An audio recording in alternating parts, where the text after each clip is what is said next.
All right, we've called to order, and as soon as Maria, you've settled, we can call the roll.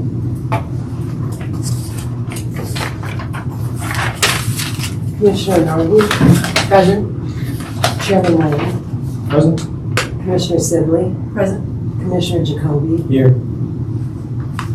Commissioner, He's here. he's here. Oh. Commissioner Barnard. Here. And Commissioner Fenster. Here. Thank you. All right, and then we want to have a little welcome everybody here and introductions for those of us in the room who don't know each other. I guess that leaves me. Good afternoon, Commissioners. My name is Jeremy Terrell. I'm one of the Assistant City Attorneys at the City Attorney's Office. I joined the office in January of this past year, so I'm relatively new to the office, but planning development is one of my many clients. So to the extent the Historic Preservation Commission has legal questions, most of those questions will come to me eventually. I'll give a brief presentation this afternoon and let you brainstorm and do all your things that you're going to do during the work session.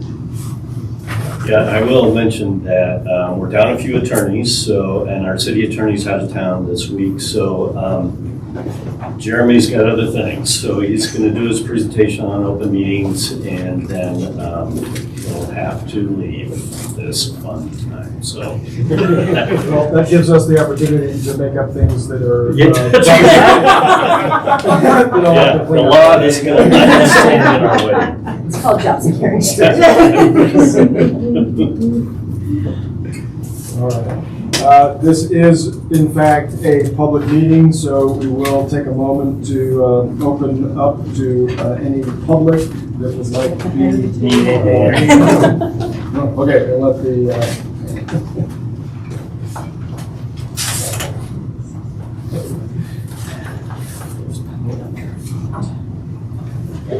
Let's let the record show that Commissioner Gayu is present. Thank you. All right, so we'll open up the public invited to be heard for anyone here in public. Seeing none, we will close public invited to be heard and move on to discussion items.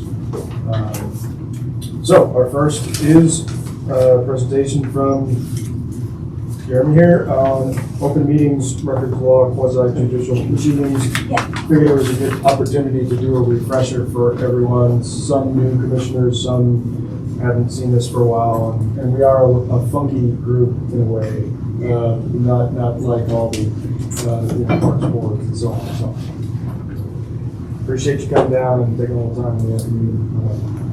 Unfortunately, nice day for us. I'm not bitter at all. You guys couldn't have picked a better day. Oops. So again, my name is Jeremy Terrell, the City Attorney's Office, and presentations on open meetings, open records, and quasi-judicial proceedings. We'll also throw in the gift banders for some more fun. So we'll start off talking about CORA, which is the Colorado Open Records Act, then move over to the Colorado Open Meetings Law, Amendment 41, which is the gift ban as part of the Colorado State Constitution, and then lastly, we'll talk about quasi-judicial proceedings. So CORA, or the Colorado Open Records Act, was passed in 1963. It's very similar, but slightly different than the federal version, which is FOIA, the Freedom of Information Act. The goal of CORA is to have an open and transparent government. Why? And that's because it's the people's government. They should be able to see what is happening. The idea is that if we're creating public records, and I'll talk about what that means, that people as a right should be able to see it with very limited exceptions. So CORA does apply to municipal governments and home rule municipalities, which does include Longmont. And it necessarily goes to public officials of the city of Longmont, which includes everyone on this commission. As I said, the starting place is generally that any record is public unless there's an exception to it.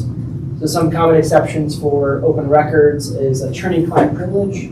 So to the extent I were to provide legal advice to the commission or to any staff members, that's protected and that's not part of CORA. There's also some exceptions called the deliberative process. So to the extent there's like a discussion about how to address a certain policy matter, that could also not be subject to CORA as well. But again, those are exceptions, and the norm is that if there's an open record, if there's a record, it's open to the public. Now, what is a record? A record is all writings that must be made, maintained, or kept by the city of Longmont in the course of official city business. So when I say all writings, this includes email, letters, memos, any sort of publication that the city could make or maintain. So for example, emails you were to send to Glenn or Jennifer, those could be open records because our emails are open records. What about chats, Jeremy, not to get you, Yeah. but we use chat now a lot. Yes. In Teams in the office, and I often wonder, That's the next slide. So the next slide does include text. So it does include Teams, it does include text. So for example, if you were to text Glenn on his cell phone, that could be an open record if it's discussing official city business. Even though it's not maintained or kept by the city of Longmont, because it's Glenn's personal phone, it's made by a representative of the city of Longmont or to a staff member of the city of Longmont. So text messages would apply, emails, Outlook calendar invites, any sort of databases, so Excel spreadsheets, those are all records. We don't use quite Jabber as often in the city anymore, but Teams certainly. Paper examples, so memos, letters, things of that nature. And then notes, maps, or contracts as well. So, when we have a settlement agreement, for example, on behalf of the city, that can be an open record as well. Even if we have a confidentiality provision in there, normally that's an open record as well. And the reason, yes. So I have a separate email for this for HBC. But then I get an invitation to a meeting. I just put it on my calendar. Does that mean I have to have a separate calendar to keep it from being my whole calendar for being over? No, your whole calendar will be an open record, just that invite itself. So the idea is that, if it's a larger matter, if it's a larger document, and only part of it is an open record, just that part of it would be. So if we had an open records request for any commissioner, Burnett, invites on your calendar, you could produce just those invites, but not your entire calendar. Good question. And the reason why we talk about open records and why it's so important is that since these are all public records, when you're doing city business, it's important you think about what you're saying in a record before you send it. So we always have what's called the front page Times call test. If you don't want to do the Times call test, don't put it in writing. When in doubt, phone calls. When in doubt, phone calls, because phone calls aren't public records. The call itself would be the showing that you called someone, but not the audio conversation. Before this, I was an assistant attorney general for the state of Illinois, and we also had a very similar Open Records Act, and one of my clients was having an affair with another employee through email, and that's one of the many things we had to produce as an open record. So if you don't want public to see it, don't put it in writing as you're conducting city business. Switching to open meetings law, this one I think we're all a little more familiar with just because this is an open meeting right now. And so generally the open meetings law declares that public policy is public business. You can't do meetings in secret. What does this mean? You might have to produce agendas in advance of meetings. You have the right to have public be heard. You have to give notice of what's being discussed at a meeting, and then the meeting should be open to the public as well. And a meeting is defined as any gathering by elected officials or board or commissions to discuss public business. This could include by phone, in person, Zoom, Teams, email, text, or any other means of communication. We'll talk about the limit and what constitutes a meeting here in a second, but a meeting doesn't have to be in person. It could be over the phone, it could be over email, it could be over Teams. So we have to be cognizant of what we're doing when we're talking about city business. Hey, Jeremy, quick question. How many commissioners in the discussion constitutes a meeting that needs to be noticed? 3 or more. So good question. So if one commissioner is talking to another commissioner, or one commissioner is talking to Glenn or Jennifer, that's not a meeting, but as soon as there's a third person from the commission, that's a meeting now. Which is why I didn't sit with you guys a couple weeks ago. It's not related to a quorum. It's an absolute number 3. It's an absolute number, yes. Because I've worked in like the state of Florida, it was 2. Every state's a little different. And so we'll talk about some common examples of open meeting kind of issues, but one big one is email. So for example, when the email went out with the packet for the agenda for this retreat, if someone was to click reply all and respond to all the commissioners, that would actually constitute an open meeting. And since we had not noticed that email, that would be in violation of open meetings law. So email is a big one that we run into issues with and there's a lot of questions about. So if you have a question along the way, please shout them out too. It's very informal, it's a short presentation. So the Colorado Supreme Court has clarified the scope of the open meetings law to apply only to gatherings where the demonstrated link between the meeting and the policy-making powers of the government entity holding or attending the meeting. So merely discussing matters of public importance don't trigger open meeting law.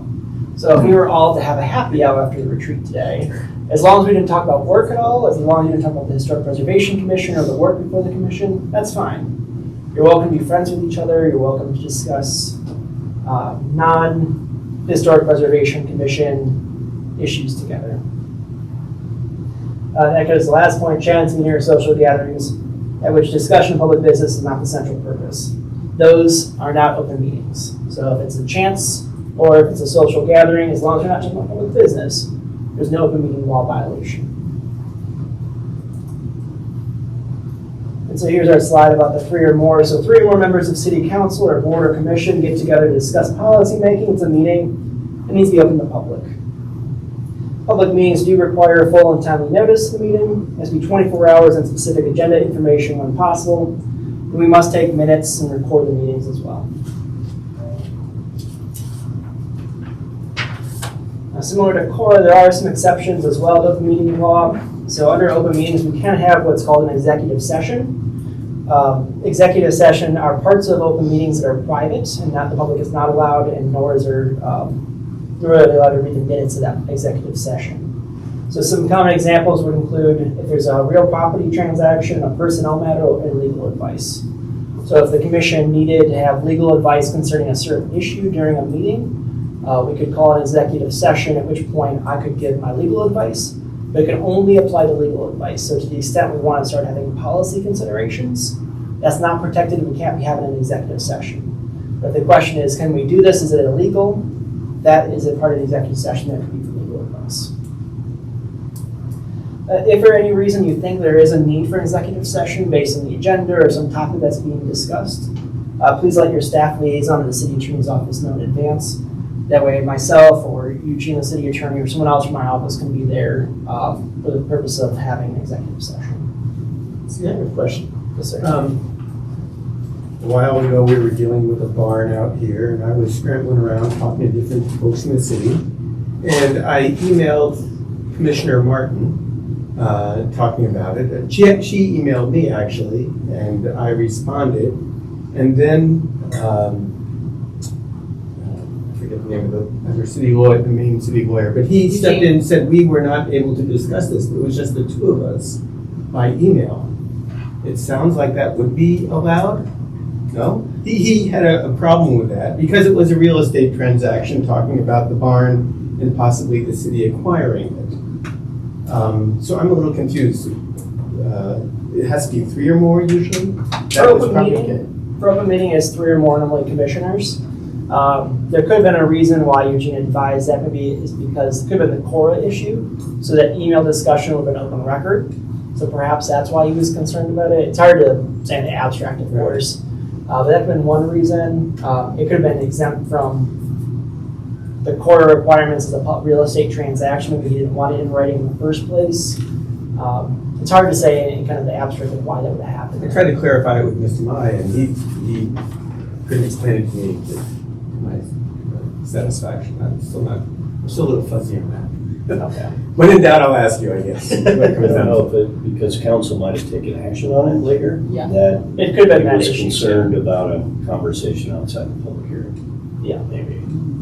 Yeah, it certainly could have been that issue as well. I don't know the circumstances, it's hard to say. It could also fall into kind of more to Glenn's point, the quasi-judicial realm that we'll talk about at the very end. So with quasi-judicial proceedings, we have to be careful about what's done outside the scope of meetings to preserve everyone's ethics and ethical obligations, essentially.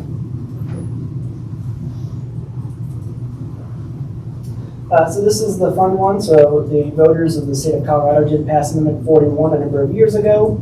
I guess in 2006, looking at my own slide, which prohibits gifts to certain city and public officials. So again, this is a constitutional amendment, and generally it says that government officials are prohibited from accepting a gift valued in excess of $50 from any person in a calendar year. This has been adjusted for inflation and is now $65. And it'll remain $65 until next year when it's reevaluated for inflation purposes. So what is a gift? Generally, a gift could include cash, it could be an honorarium, it could be travel expenses, entertainment, or special discount. So for example, if someone who had an application before the commission were to give you $75 on a check, saying here's a little gift for you, and then asking to vote either way, that would be a violation of the gift ban, even if they weren't trying to influence you or they said they weren't influencing you. This also includes your spouses under the Ethics Commission. So the person applying before the board can't give your spouse a check and get around the gift ban. That still impacts you as well. Certain exceptions, so conferences where you're scheduled to speak. So if you're invited and scheduled to speak at a conference, your travel expenses may be paid, you can have meals there and all of that, that's all fine. Unsolicited tokens of appreciation of trivial value or trivial value. So if someone just gives you like a postcard or a plaque or something, those are fine. And certainly personal relationships, to the extent you have a friend who has business before the commission, and if your friend routinely exchanges gifts with you, like at the holidays, you don't have to worry about that at the holiday time. That's an exception for personal friend relationships or relatives as well.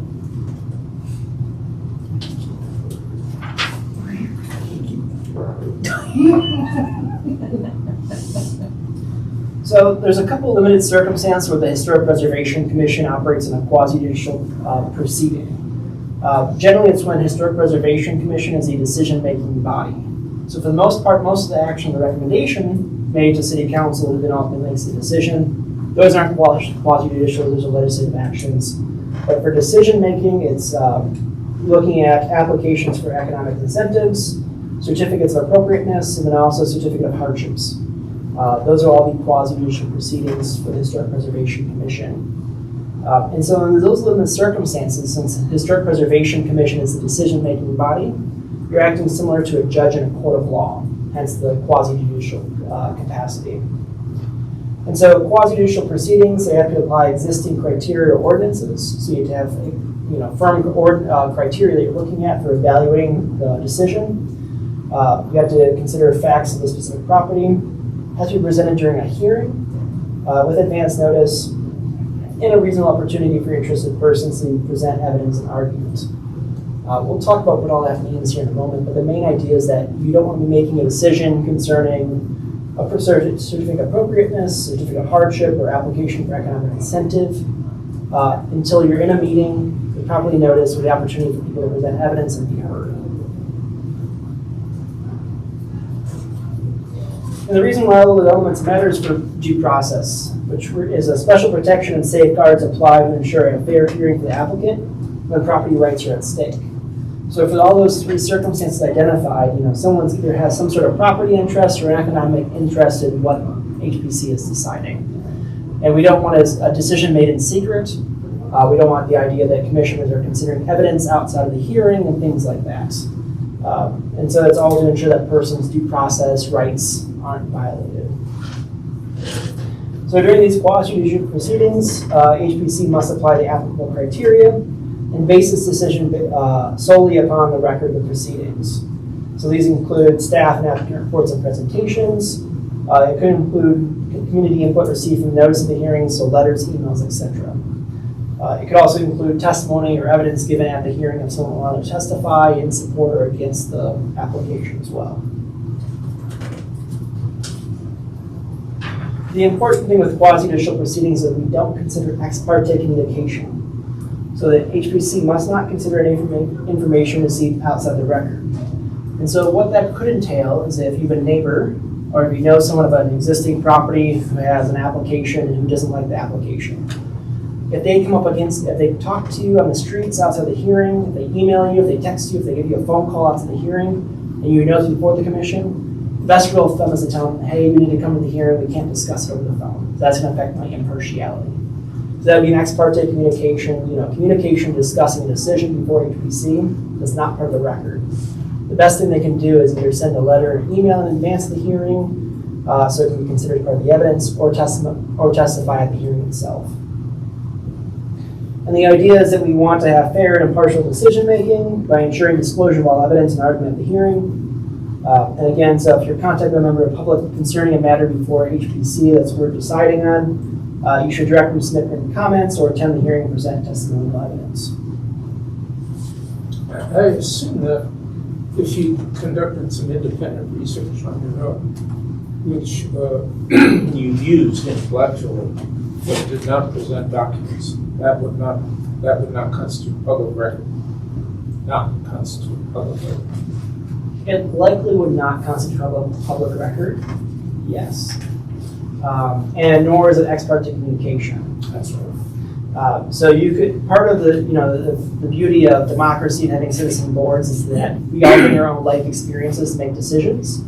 And so if, to the extent you want to conduct your own drive-by of potential residents to look at, whether or not certificate of appropriateness is appropriate, that's fine for the most part. It gets a little dangerous if you get out of your car and let's say you talk to the property owner. That's an ex parte communication. If one of the neighbors walks up to you and starts talking to you about it, ex parte communication. If you're just physically driving in your car and you don't leave your car, you don't look at any signs that may be in the lawn saying, like, don't vote for that, don't do this, then you're fine. So site visits are complicated, but in general, that's part of your life experience that you could bring to the commission and not have an ex parte communication issue. Does that answer the question? What's the penalty of violating the quasi-judicial proceedings? So generally, if there's an ex parte communication that's somehow discovered in the course of litigation or something like that, the decision of the Historic Preservation Commission can be found invalid. So it could overturn the decision, and there could also be legal remedies against the city in terms of attorney fees and costs and things like that. In general, if you have an ex parte communication, even inadvertent, the best thing you can do is to disclose it. So if it's limited, to cure the issue, you can disclose on the record of the hearing, I talked to so-and-so, I didn't know they were going to talk about this issue. They told me that they don't like this application for certificate of appropriateness, and they said it's really bad. I told them to stop at that point. If you disclose on the record it's limited, that's fine. You've cured the problem with ex parte communication. If it's extensive, the best thing you can do is recuse yourself from that decision. So if, let's say someone rambling talks about something and you don't know what they're talking about, and at the very end you realize it's actually something before the HPC that you're making a decision on, at that point, there's not really a good way of curing the problem, apart from recusing yourself. It'd be hard to, regale the entire conversation you had on the record, unless you can, in which case you might be able to, cure yourself that way. You could do that though, right? In other words, you could disclose the entirety of the exchange.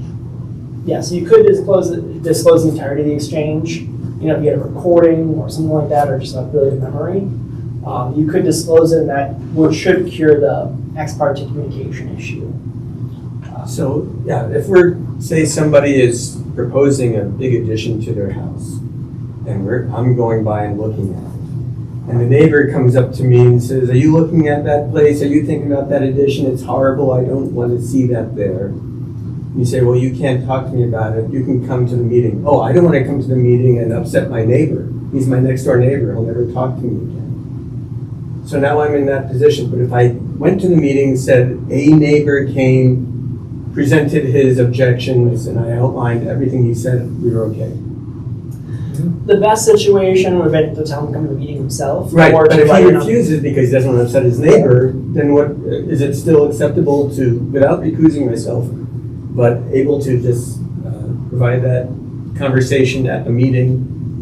Technically, yes. Okay. It's getting hazy, I realize. I'm trying to. It's hazy legal grounds. Technically, it's fine. It doesn't give the best example of, Certainly encourage him to come to the meeting Yes. himself. send a meeting, or attend the hearing himself and testify, send in a written comment. I think we can consider written comments to be non-signed written items. I believe, I don't know if we've encountered that before, but Well, yeah, people send us any kind of email, and I think, I've never received an anonymous email, but yeah, we get email, I mean, the people, I actually encourage people if they call to submit a written comment, so that we have something on the record. right. And if they do either of those, show up or write a comment, even if they have discussed it with a commissioner, then that's secure.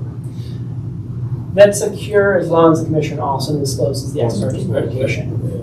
You still have to disclose it even if they also sent in a letter or attended the hearing. It still has to be disclosed.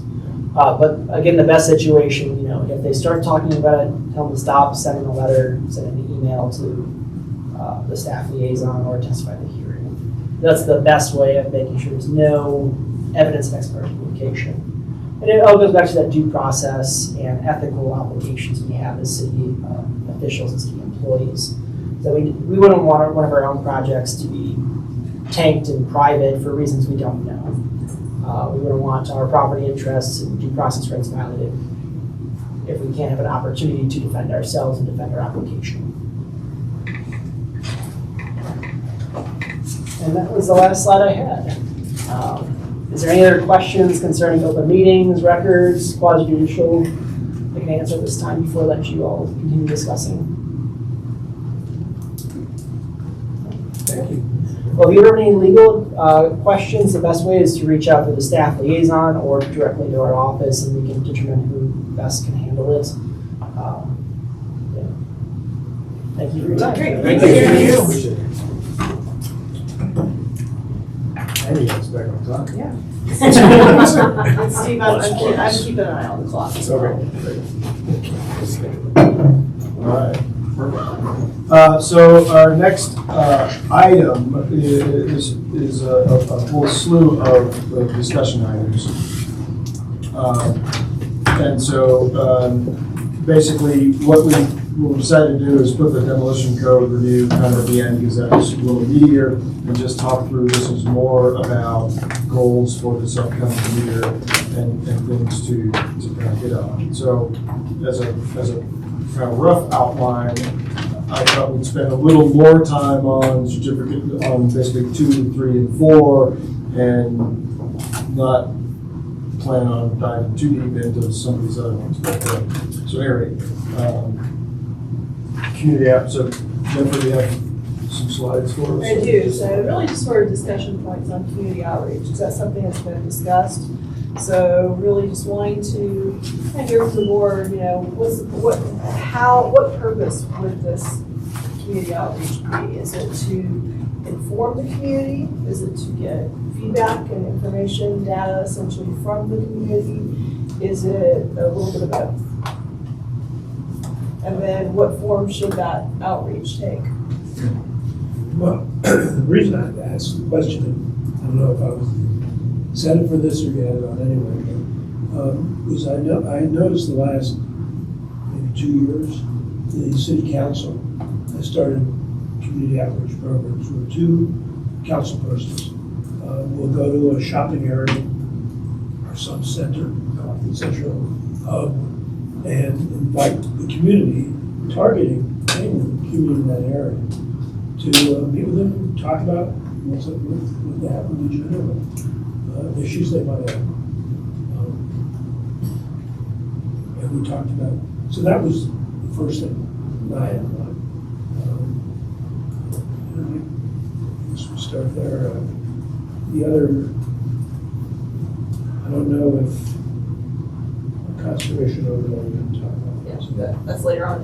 Yeah, so the other This piece. is more generic. Right, in terms of outreach, was building on some things we did with Karen when she was our liaison. So we had she put together a letter that went out, I think, to property owners in our, basically in our original town.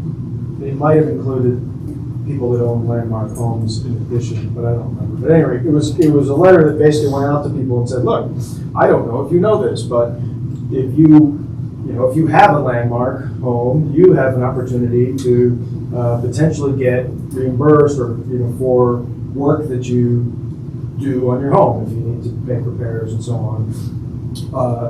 That exists. And further, if you don't have a landmark home, but you have a home that is historically significant, you might want to consider landmarking it because you'll be able to get reimbursed for, potentially reimbursed for work that you do in the home. So it was just sort of a, hey, does everybody know this is here, right? And we did get, I think we probably got 2 or 3, at least a couple of applications for COAs, and I think we might have even got somebody who applied for a landmark designation as a result of that letter. So, I mean, for a relatively small amount of effort, it had I would say, pretty decent return, and it would seem that that would be a good idea to do on occasion.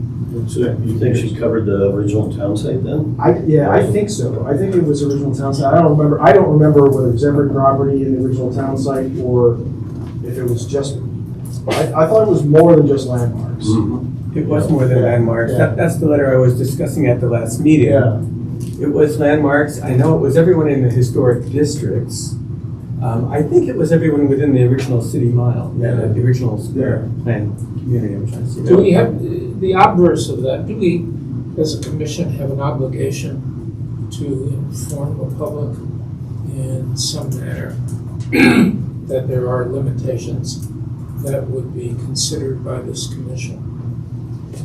Yeah, I was gonna say the same thing. It does actually tie into some of our other goals, whether it's limiting demolitions or anything else. People need to know that they potentially have historic resources. Yeah. What do we do in that connection? What's our norm for informing the public that there are limitations? It has been essentially nothing. I mean, this outreach is, other than what happens on the public, on the city's website, notice of meetings, this was one of the first times the commission sort of, through staff, reached beyond our little room. Yeah, you've basically been reactive. People make applications and you act on that. Assuming they know they're supposed to. Right, which, that's supposed to be triggered by the permitting process and nothing else, right? So if you submit a permit for an addition and technically you would need to come for a COA, then it's supposed to get flagged by permit tech and say, oh, well, this is a property that needs this, and then they reach out. And that happens, so. And is there a parameter that suggests that they would know that something they're going to do to the property would require a permit in the first place? Yeah, anything that would require like a certificate of appropriateness or a demolition, and we'll talk about that later. You're asking about a building permit to begin with? Yeah.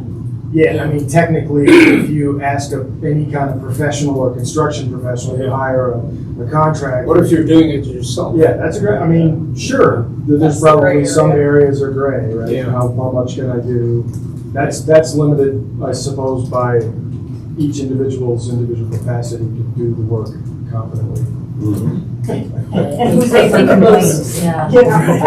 Most homeowners probably know they need to at least check the website to see if they need a permit. Certainly if they're a landmark. Yeah. Right. But again, my neighbor that I mentioned at the last meeting, they've replaced their windows, they put a swamp cooler on the roof, the house is city designated. And I don't think they did it meaning to hide it from people. I think they just forgot.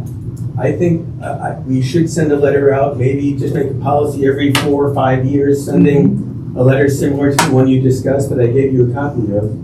I think we should send it out just to maintain awareness. Yeah. That's basic outreach we need to do. Good point. And we have some dollars, right? I mean, it's not, we don't have a giant budget, but we certainly have enough to pay for some postage Yes. and a little bit of staff time, whatever. Yeah. Some communities do larger events that are for the public. When I was in Littleton, they did a True Grit like every year, which was just to talk about the goals of historic preservation, what's come forward. And they threw the doors open though. They invited the public and did it in the evening. Pretty well attended.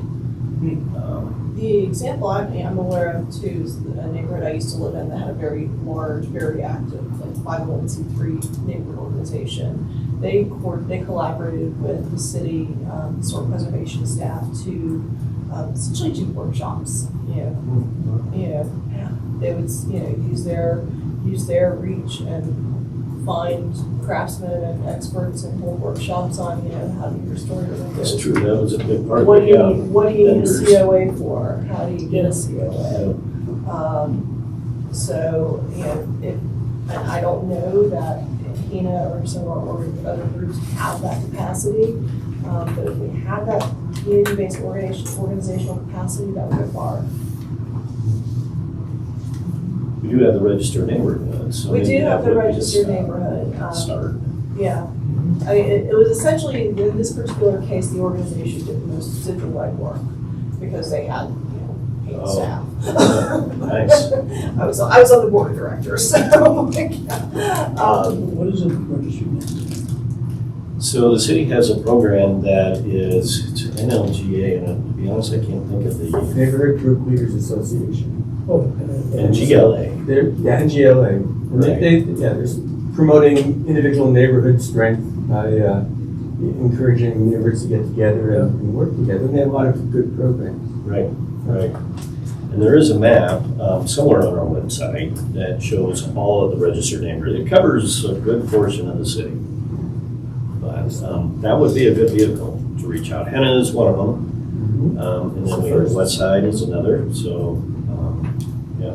But I can tell you that Henna has a lousy communication infrastructure. We have no good way to get together with people. And every time we have a meeting and they get lists of emails, somehow these things disappear. I'm not managing it. I You couldn't mean say here, the folks here don't No. keep it up, or? internally. No, HENA doesn't. I don't think, Okay. if you have a list, it's probably more accurate than what we have. I assume they do. You would think we would keep a better list, but in the neighborhood, but so far, it hasn't been done. Do you have social media presence? As you know, there's like 40 different ways to communicate socially. There's no one way that works. There is actually, we have our own website, but very few people know about it. We have a spot on Facebook, but no one looks at that, except there's 3 people that always put comments on that and no one else. Okay. It's very hard to get word out. We found that for neighborhood picnics, which we have every year, and we have to have it. If you are part of a designated neighborhood, you have to have at least one neighborhood meeting a year. It's very hard to get word out to everybody. I've never seen Problematic. an email.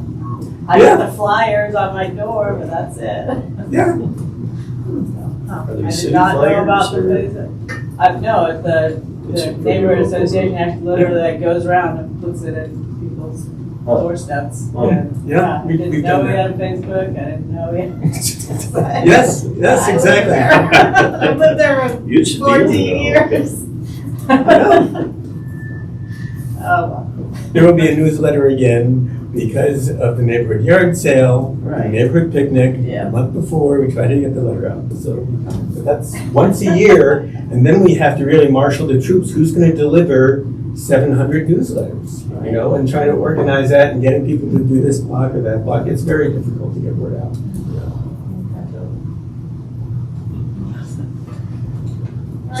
Yeah, any other thoughts or desires to, I mean, I guess if there's a desire to push more than just a simple outreach, then that becomes a bigger picture item to talk about. So, let's take the 2 things that we talked about. What are our next steps? Is staff going to come back with something on letters to people that homes in historic districts? Or, I would say, I think that checks many of our boxes, so I would put that at the Yeah. top. Yeah. and we just keep thinking about this idea of gathering in the community, the 2 or more of us. Yeah, council does a couple of things. They do the Coffee with Council every month. And then the mayor and vice mayor, they pick a specific subject and they meet quarterly with the community.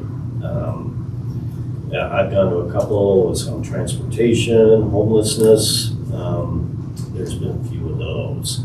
And that's a much bigger audience. In fact, they have them in this conference room down here. That's one of them. Let's make a suggestion. We've got all this other stuff that we're talking about. When we begin to really talk more about each piece, right, as the year progresses, maybe it's an opportunity to say, hey, we're really thinking about a preservation plan, and we're going to have, 2 or 3 open sessions with a couple of commissioners. If you want to talk about a preservation plan, come down, we'll meet at Ziggy's. Right.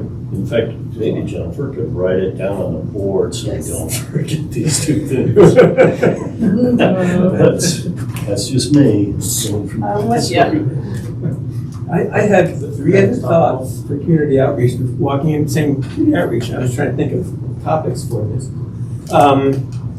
One is the St. Vrain Historical Society had, and still periodically you can find pamphlets that are sort of like walking tours, but just listing a number of houses on the east side and west side and talking about them. And I haven't seen them lately. I don't know if you've seen those. They've been around for 15 years, but less and less the more time goes on.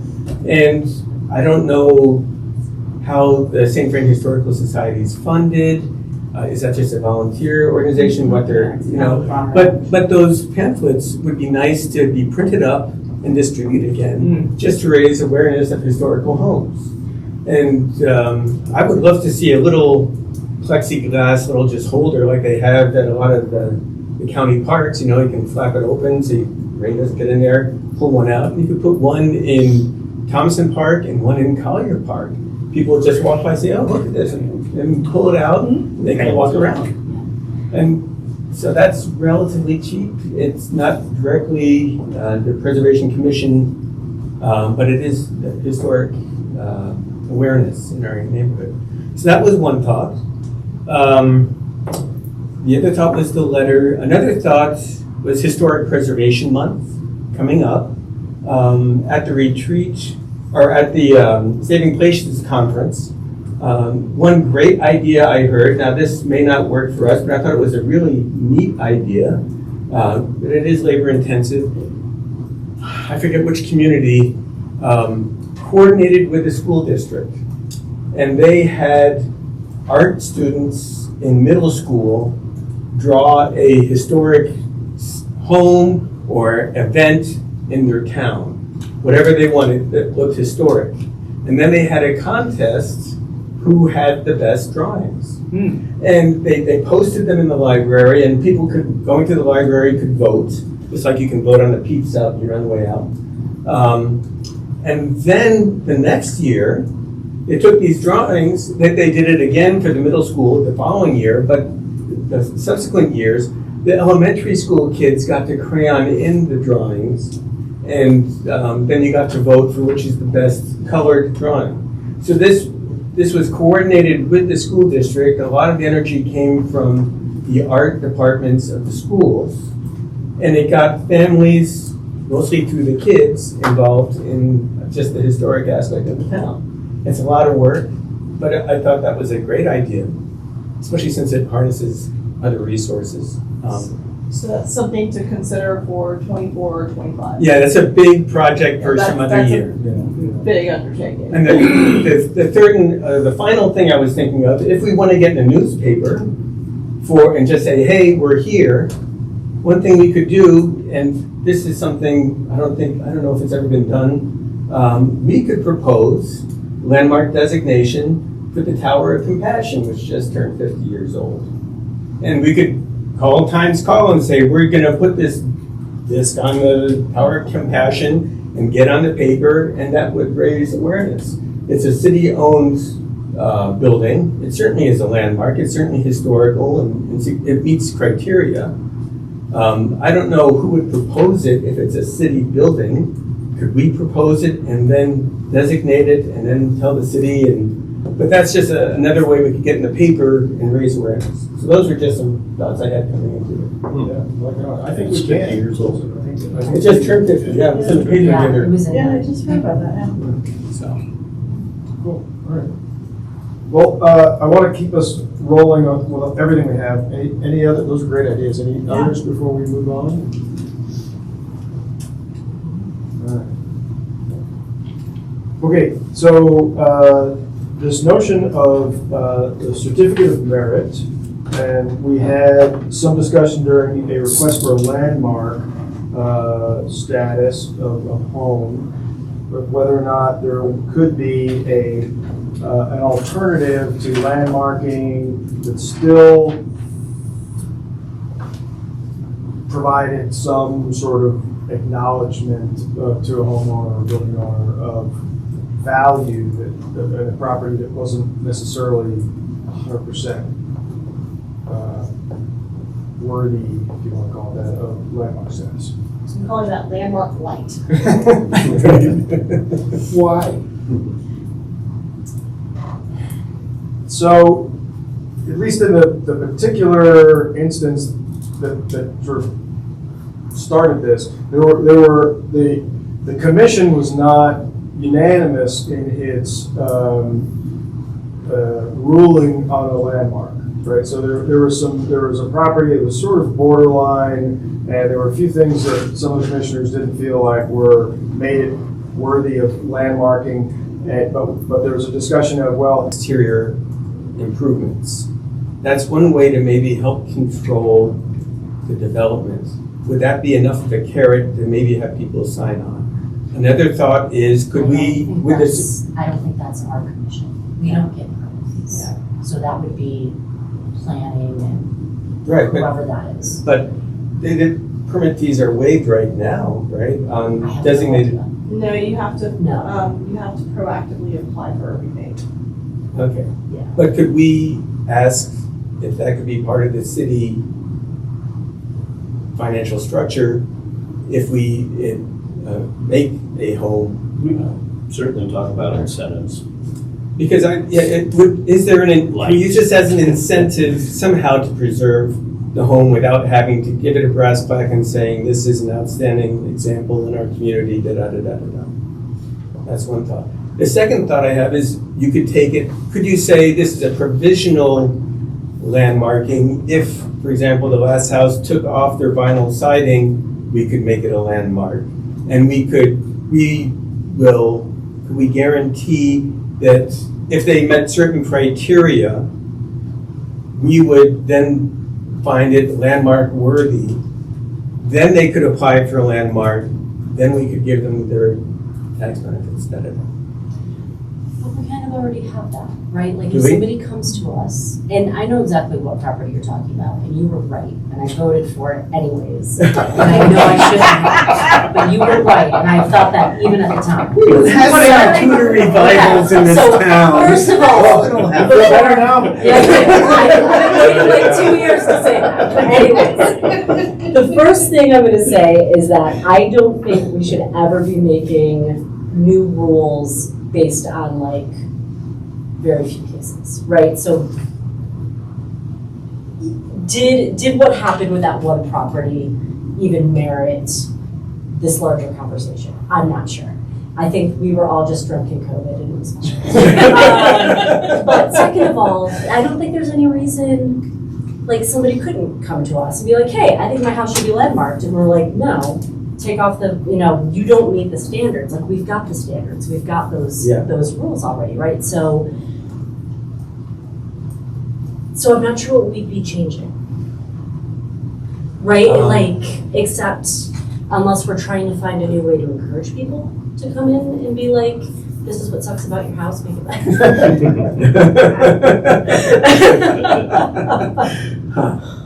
Yeah. Yeah. I'm not sure this is a proper question, given how young all of us are, but are there properties that will age into historic landmarking? Every single year. Every day, Sure. every year. Yeah. Moving target, it's 50 Right. years, 50 years gets you Do we 50 years have every day. any protocols for how to manage that? In other words, should we be proactive and manage that subject? I mean, there are certainly, I'm sure, wonderful examples of every period, the 50 years.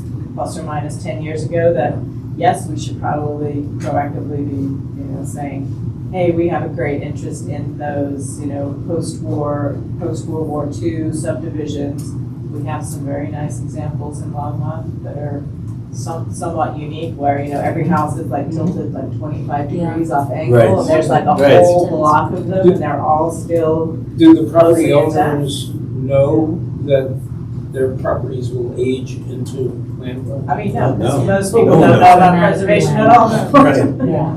I don't think anybody considers a house built in 1965 Right. historically eligible. Right, We don't think I that way. might.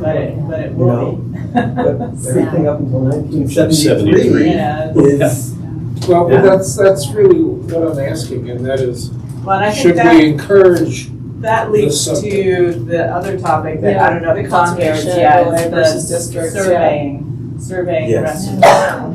That's And then important. we know what we have, that's the point of the surveying, is that then we will know, and we can then, maybe ask Jennifer to send a letter to that neighborhood and say, what's the interest here in perhaps getting a district, or, that your house is now historically significant. We have maybe a slight understanding from the survey. We'll have the general context of those houses and a sort of a windshield history of them.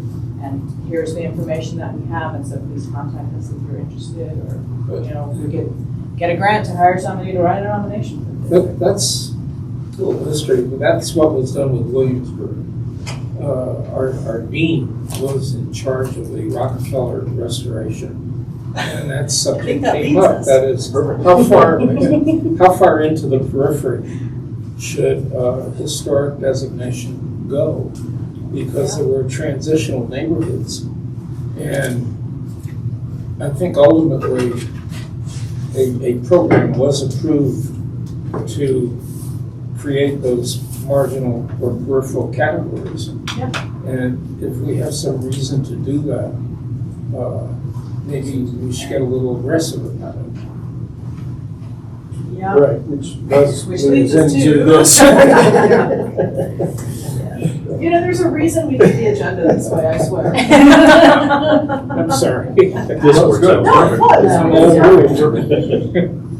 Yeah, so this is a big one, obviously, and I think we can swing back at the end and kind of summarize some of our thoughts and where we're gonna head, but just in the interest of making sure we cover everything. So, yeah, preservation plan, it's really survey plan, preservation plan, bigger, a bigger project, but I would really like to figure out a way for us to get some real progress towards making these two things happen. In terms, because it's going to take time and money to do that, and consultants and those sort of things, and time to get that to happen. But I think we've got a plan for everything in the city. We have corridor plans and water plans, and we do not have a preservation plan in this town. We have a graphic plan. So, and can I add, there might be new added urgency because of the governor's affordable housing directives that he has passed down. oh, did that? Well, no, that he's announced, it still hasn't He's passed. proposed, yes. I think there's still. There's a lot of workings going on. There I'm is. sure. Lots of people scrambling on that one. Yeah, and we talked Yeah. very briefly about it, right? There's just the Yeah. notion of you're allowed to do an ADU everywhere, and then what does that mean in these historic neighborhoods, and the potential just Right. Yeah. zoos It's a that big could issue. create, without, and it doesn't have to be mutually exclusive either. My notion is that we don't need to come in here and say, we have to preserve these historic neighborhoods and somehow get around this notion of ADUs and not allow it. It's just, we really need, if this was gonna happen, we need a plan to do this right. Yeah. Well, thoughtfully, carefully. And a couple of the edicts do actually mention historic preservation, the ADU, and the inclusion of middle housing Yeah. that they're saying now shall be in every district. Is that the same thing as infill? That's what was. Yeah. It's like, I think they're still defining, defining a lot yeah, of these none of things as well. this is solid. It's There's not a it's word very in early it, on. that's gonna probably still be in the end result, but, I'm on the northeast side and they're looks like they're starting to cram apartment buildings into vacant lots. And I'm just Yes. like, oh, yeah. It's a big thing. My neighborhood's I mean, 50. it can be done well, Yes. or Right. it can be done Absolutely. poorly. Like anything, it's that not it the can't idea, be it's whether it's done. done well or Yeah, not. It just, we need to have some guidance as to how it Little can be control done over well. it. Yeah. And I think some, and I don't know if this is a separate thing, but design guidelines that we've talked about in a preservation plan, if that's appropriate. Materials. So, long-term, the longer piece of this is the preservation plan. So what does it take to get, allocation of funding and, that whole process of getting city council to say, okay, yeah, we're willing to do a preservation plan, allocate some funds, have staff write an RFP and put it out there. Mhm. What does all that take? Generally, it's part of our budget process where we would put that in. And then we ask for funding as part of the budget. So that's normally how it happened. Now, the city has done some things as far as freeing up the amount of when you have to go out through an RFP. And I think I've mentioned at other commission meetings that we have been able to hire additional planning staff, contract. So I guess my first step would be throw it to them and say, what would it take to do this process? Or else it would be, well, they're actually consultants to staff. That would be already kind of part of our budget. Okay. That's, I guess, what I'm saying. Okay. If it's a big number and a big effort, then we go into the budget year, which, believe it or not, is starting real soon for next year. Yes. So there isn't anything specifically about this in this year's budget, but potentially we What do could. you consider a big, like, what would you have to go out to RFP for? I believe right now, anything under 100 grand. So, which isn't a lot anymore. No, it's Yeah. not. For a full blown preservation I plan. remember that would be a separate plan. I was thinking half of that for a preservation plan. Same, yeah, 30 to 50. Okay, good luck. Really? Okay. Yeah. Good luck with that these days. I mean, yeah, 10 years ago, yes, Does anybody absolutely, know but. what we'll discuss the Lafayette one? No, but we could probably make some calls if you want. Yeah, yeah. 50? How much it cost, I don't know what they paid. I think they hired a consultant to do this. I think we should. Yeah, they did. Well, They also got a grant from SHM to do it. So Oh. that's. and that was gonna be my other question. If you are applying for grants, is there a city process or can you just apply and then go to council and be like, we got this money? That's how it works. Okay, perfect. If you have to go to council to accept the grant, not to apply for the grant. Okay. So, Okay, so but I've never Ron, seen them turn it down. No. I know Tatanka, I don't know Stan Lawson. Not sure where they're from. That's good. I know I've heard Stan Don't they write all Clausen. the codes, zoning codes for half the? They say they are landscape architecture planning resort design. I think I've heard of them. That kind of seems mutually exclusive. Well, you know, I mean, yeah. And storm doors. I guess. Yeah, So, maybe. no. Yeah, so they got an SHF grant probably, and looks like they got a Park Service grant too. Yeah. The survey would happen first, I would assume, and which would identify resources and then we would do a cultural plan, so they have to go hand in hand, right? Well, so a survey plan is different than surveying. So a survey plan kind of does an overall context of the whole area that you want to survey, and then lets you know like what your probably gonna have to do the most research on if there's a specific type of building that you want, or if, you know, if there's a commercial area, or if, you know, it's just housing, and so there's a certain style of housing that should be, you know, really honed in on, and you can do sort of a windshield, they'll do like a windshield identification of the whole area. Right. Or if it's like a whole city, and they'll prioritize areas for you of like, okay, well, this area is, you know, older, plus it seems to be a transitional, you know, area of the city, so we probably want to get in there as soon as possible to get that surveyed before people are, you know, wiping buildings off, scraping off buildings, so they'll do that sort of identification for you, and then give you a plan of how to survey. So, Okay. you know, which areas to prioritize, because typically, you know, unless you've been given like $5 million, you're not gonna be able to survey the whole of Longmont Yeah. in one shot. You're gonna wanna chunk it out. So. Couldn't that have been done when they did that? It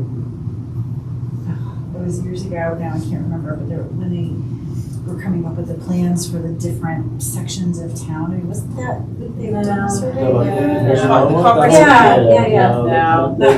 There's like one paragraph and 250 pages that says historic preservation is important. It's Yeah. really nice. That was about it. That's great. No. Gotcha. Okay, so Very really nice. Specific to, yeah, the historic I gotcha. nature. Cut it down to 2 words.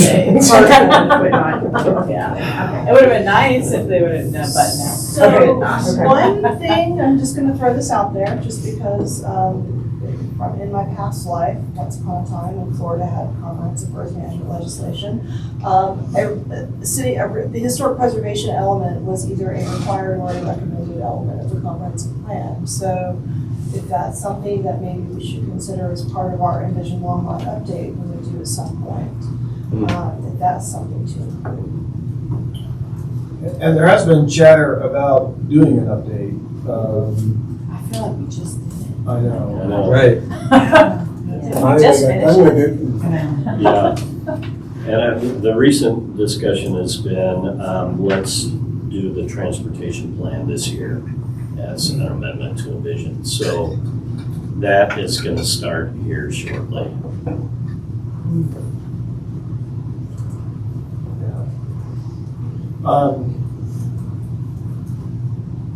Would somebody like Carl McWilliams do a survey plan, or is he just survey only? I could do a plan, probably. But I would talk to Jenny. I'm sure have you talked to Jenny yet at the historical fund? Okay. Yeah, oh, you have, okay. Yeah. Maybe I have. She's the survey specialist Okay. for the fund. So she can, you know, kind of guide you as to how, you know, how you might want to put out an RFP or just get some qualified people. She can give you a list of people that have done survey plans in the past. She cannot give you a recommendation as a city employee, but she can neutrally tell you who has done it in the past. Good ballpark number, Yeah. you know, from your experience. Well, it depends how big you want to go. Like if you want to do the whole city, I mean, you're probably looking in the, like 50 to 75-ish range there. But if you're, if you're just talking about, you know, if we want to focus on like half the city, you know, or the core of the city versus kind of the new growth areas, there's a couple different ways to check it out. So. I just looked at the population of Longmont in 1970, it was 23,000. We're now 102,000, so you're talking about, and this is since 1970, the amount of area that's eligible for landmarking. Can you imagine? Yeah. Since then, so. Right, to your point, I mean, if the survey includes every, you know, international style house, Right. you know, in town, it's gonna be massive. Right. Right, but there's also a, you know, even in one of the documents, I read too much. There's a little nugget that says period of significance from Yes. 1850 to 1956 or something like Yeah, that. Right? yeah. So you I mean, so yeah, I mean, again, it depends how you want to do it. There's ways to do it, like our our commercial district downtown, so it's not necessarily age, it's, you know, the commercial factor of that, of our Main Street, but there's some things that are off Main Street because they're also commercial and it's not a type of building specifically, it's the use of the building. You know, so it could be that, you know, if we wanted to look at, like I said, like, you know, post-World War II, you know, subdivisions that arose in the 1950s when everybody's coming home from war and wants a nice suburban lawn. Yeah. Are You there, know, are there sub-neighborhoods that should be looked at as separate entities? Yeah, so then that would be like a district. Yeah, So like, yeah, you know, like I said, those kind of, those, that division where all the houses are like off 25 degrees, you know, you would look in that area and you would say, okay, well, you know, we can see where that subdivision was and that would be a district. Yeah. Probably one of those houses individually would not be significant, but due to the integrity of Exactly, those yeah. 4 blocks, Right, right. that's a district and that's significant and it's contributing to that district. Hey, that flows us into our next agenda topic. I was gonna ask before we do that real Yeah. quick, do you Yeah, we think the can definitely- Discovery Denver project would be a good model? Because they've been doing like these mass surveys for years, but I also know it's kind of survey light because they have a. Yeah. I mean, you gotta Lighter start survey. somewhere, though. Right. You know? Yeah. Okay, And Gotta it's, start. and it's volunteer driven, and they have a, right, they have a, you know, kind of like an iPad format set up where, you know, they go out in small groups and, you know, they take a picture with it, and they fill out the form while they're standing right there doing it. So they have project leaders, but they're mostly using volunteers and, yeah. Yeah, I mean, if somebody wants to, if there's somebody to lead that. I cannot tell you how many times I'm like, I wish I could just like win the lottery and then I would just like rip the preservation plan. Right. Put a bunch of crap on it and just do all this stuff. It's literally the first thing I was gonna live. Well, it sounds like if you wanna work nights, Wow. you should make it a pretty good We can get you change. Well, then I'm making up this. Yeah. Right. So before we move on, I do The wanna city of have a couple- Denver, Yeah. what was it Discover called? Denver? Discover Denver. Discover Denver. Yeah, It's kind of in conjunction with Historic Denver.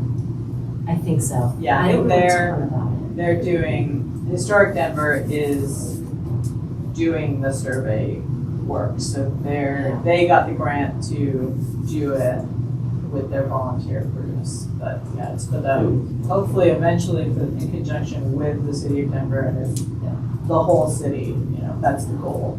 Do they have criteria that would be useful to us?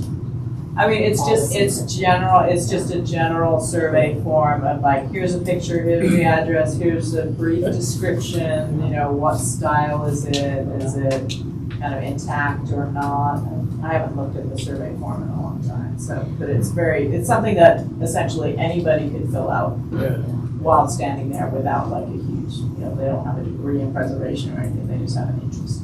And they've also gotten a lot of funding from SHF Yeah. yearly, like they've continuously gotten it, so, and that's the part I think would be the most important for us. Those grants are rolling, right? I mean, we had a Yeah. presentation before that there's some money available. Yeah, twice Yeah. a year. I got the impression when we were reading through different preservation plans that Boulder applies every single funding cycle for surveys.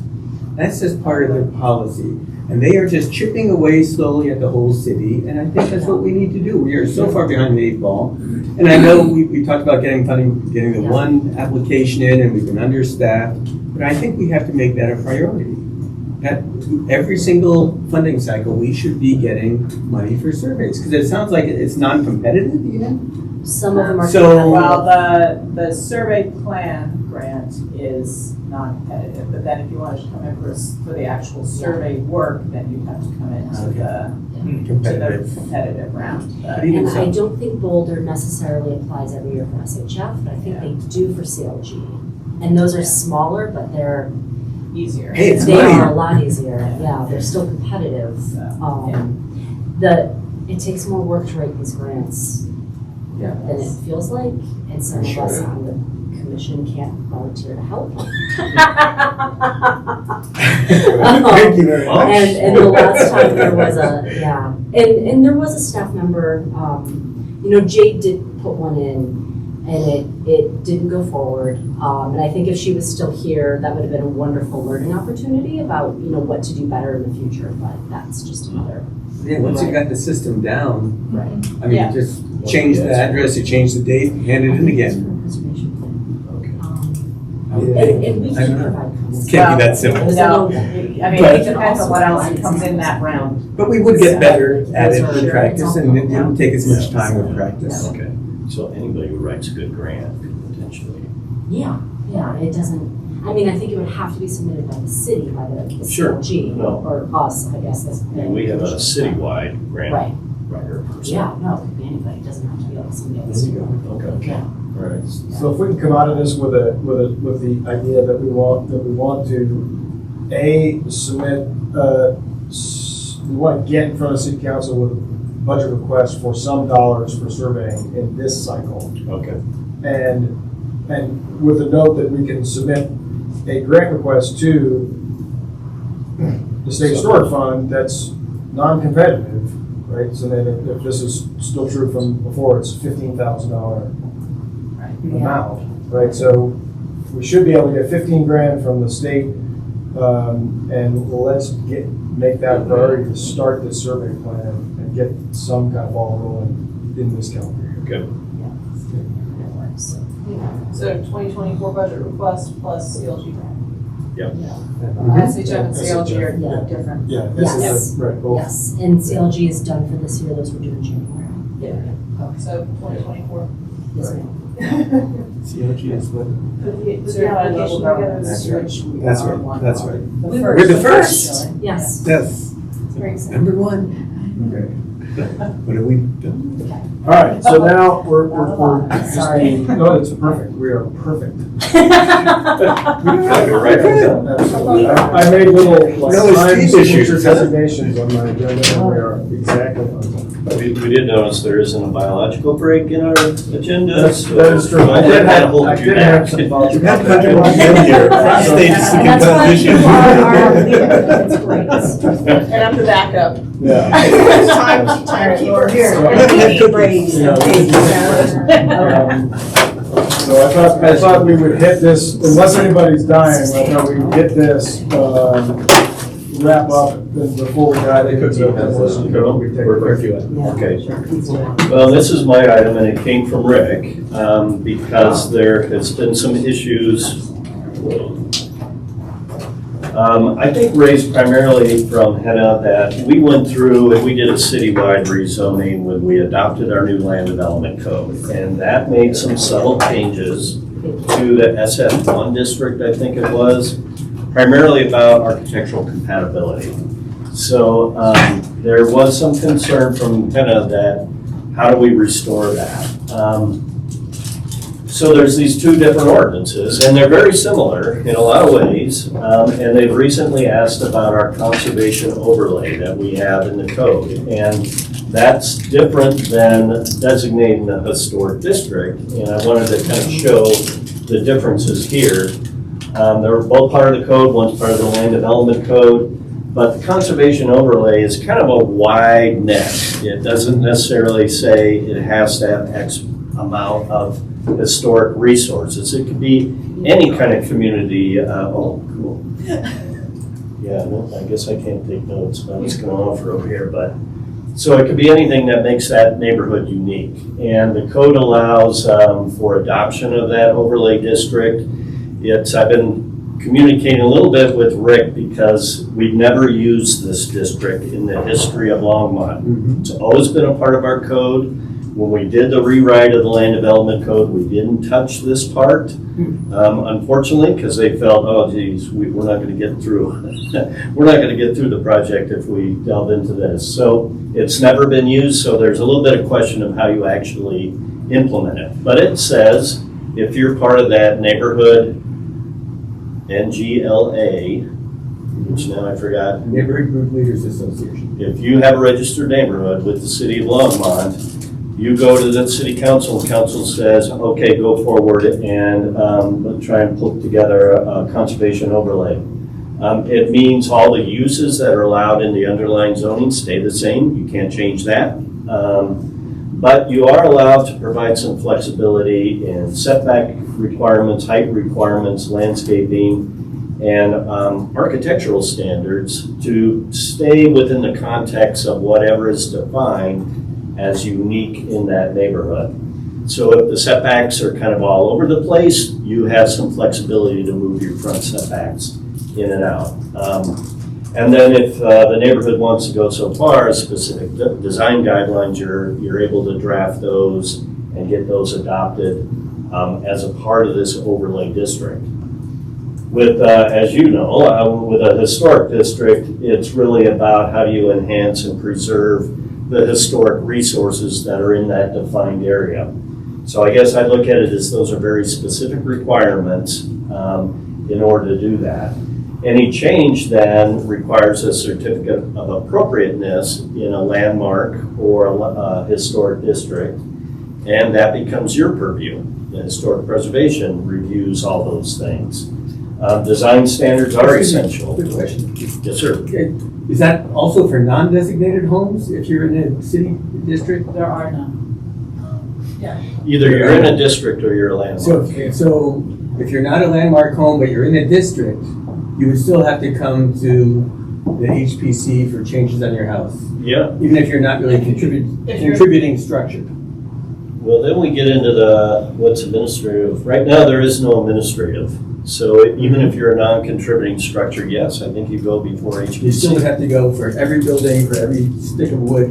You're I within think the it- lines I of think it that district. depends, some of it depends though on how the district guidelines are written too. Because We don't have any. we don't have. We don't have any. I we know, don't it's have- theoretic. Yeah, we don't have I any just wondered. locally designated districts, and I've worked in other states with districts where, essentially if you're a non-contributing structure, it's administrative level review, Yeah. and typically it's like you're non-contributing, go forth and continue to non-contribute. Yeah. So it really depends on how you set it up. Well, right now, ultimately, we use the Secretary of Interior standards, right? It's our design standards in a locally designated district or landmark.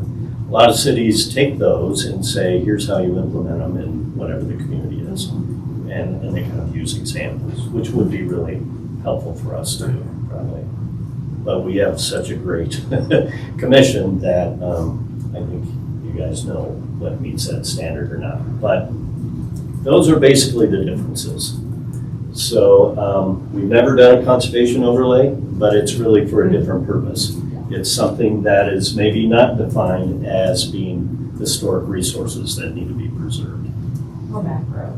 Yeah, and I think if somebody mentioned, a post-war subdivision that has some unique setbacks, kind of a, I guess, part of the history of we need to house soldiers coming back, and this is how it was some of the first, wide-scale, single-family design and construction. So maybe that would be a designation.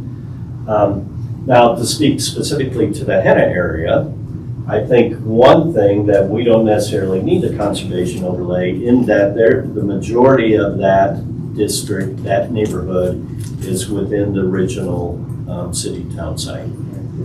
So I think there are some things that we can do to kind of, they feel they're on hold at this point, but to maybe make them whole. I can tell you, I've been encouraging some of the neighborhood leaders to pursue a conservation overlay after our discussions. Mm-hmm. And we are going that way.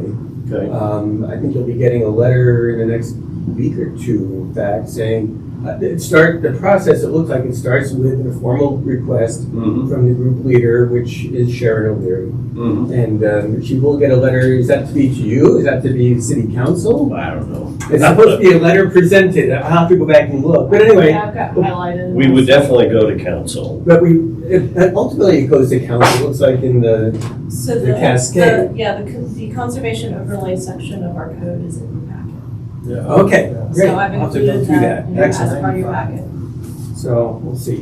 But I know you can actually put it to the test. I know part of the problem, practically speaking, with the conservation overlay, why it hasn't been used and the neighborhood has considered it in the past, is it's prohibitively expensive for neighborhood volunteer organizations to, if there's gonna be a zoning application fee. Again, we're pursuing this as a rezoning, but it's not exactly rezoning. Rezoning means you are changing the purpose of an area. Conservation overlay means we are preserving the purpose. So it should be treated differently fundamentally. And an application fee is a difficult hurdle. We have to notify every household within the neighborhood, and mailers are prohibitively expensive. I know this time around, we actually have, through the NGLA, they've gotten funds for one set of mailings to go to the neighborhood. Oh. So we are well on our way They to have a start. grant program that's part of being. NGLA has a annual grant program, and this year we applied for money to pursue a conservation overlay, and we did get it. Okay. So, but we don't have funds for an application. If a zoning application requires a deed, I'm not sure we would have to do that with a there's a lot of precedents we have to set, I think, Yeah. because it is, when I read through it, it's been a little while since I last looked at it, but it seemed a little vague. Again, I'm not sure what we're gonna need to do. But I think we have to find a way to make it workable, because this is a neighborhood that would benefit from a conservation overlay and that wants a conservation overlay. And if they haven't been able to get it yet, something in the system isn't right yet. They did approach it before, but they said we can't afford it, basically, and they walked Okay. away.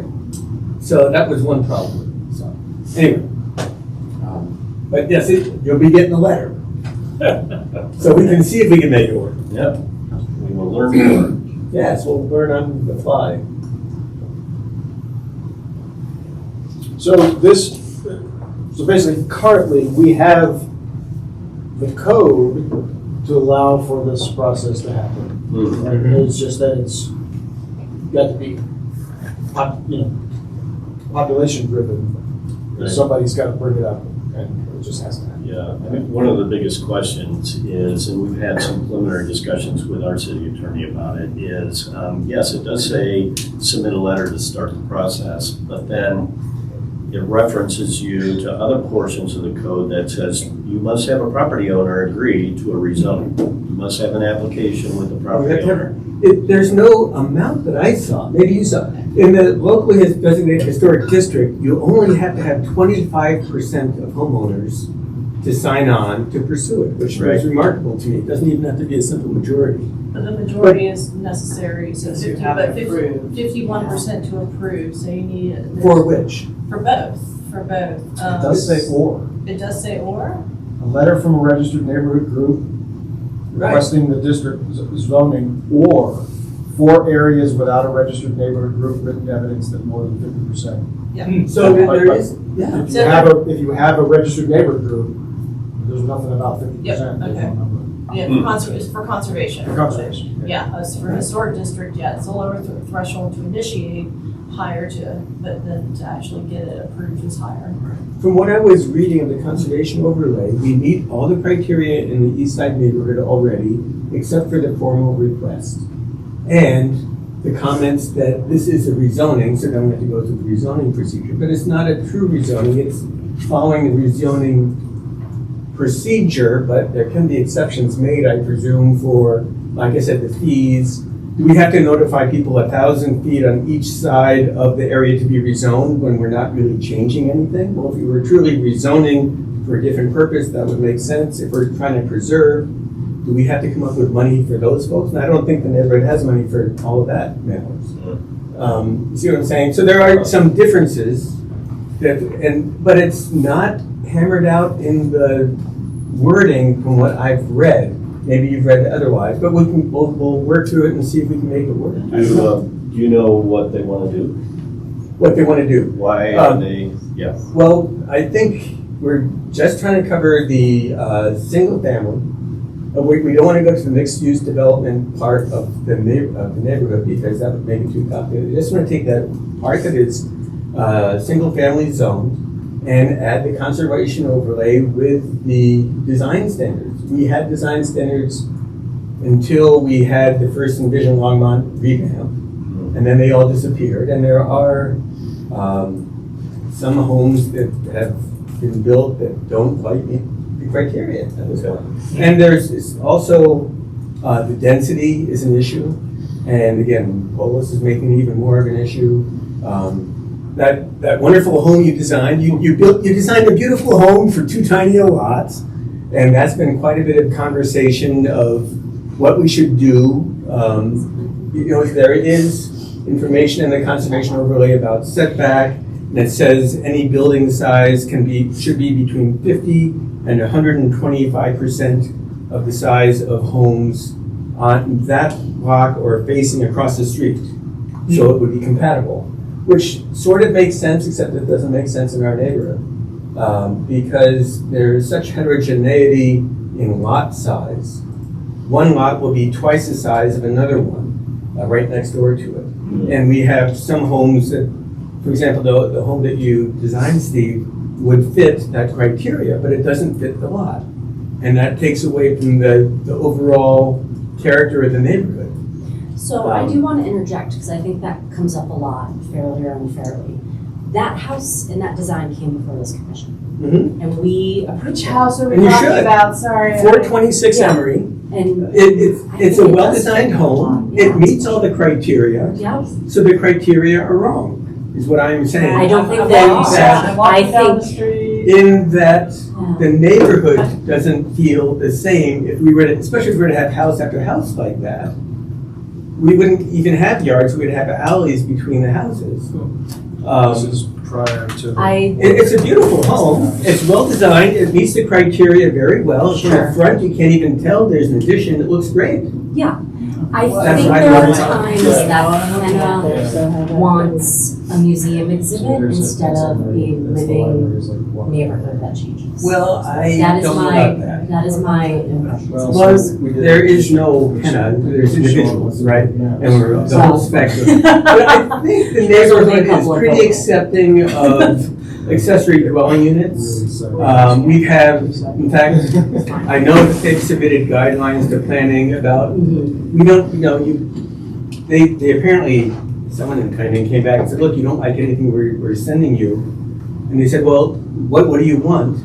We actually, the neighborhood sent guidelines for ADUs, what we like. And they built some along those guidelines, and we've had no qualms. So infill is not, we realize it's coming. There's a lot of pressure, and it's not a bad thing per se.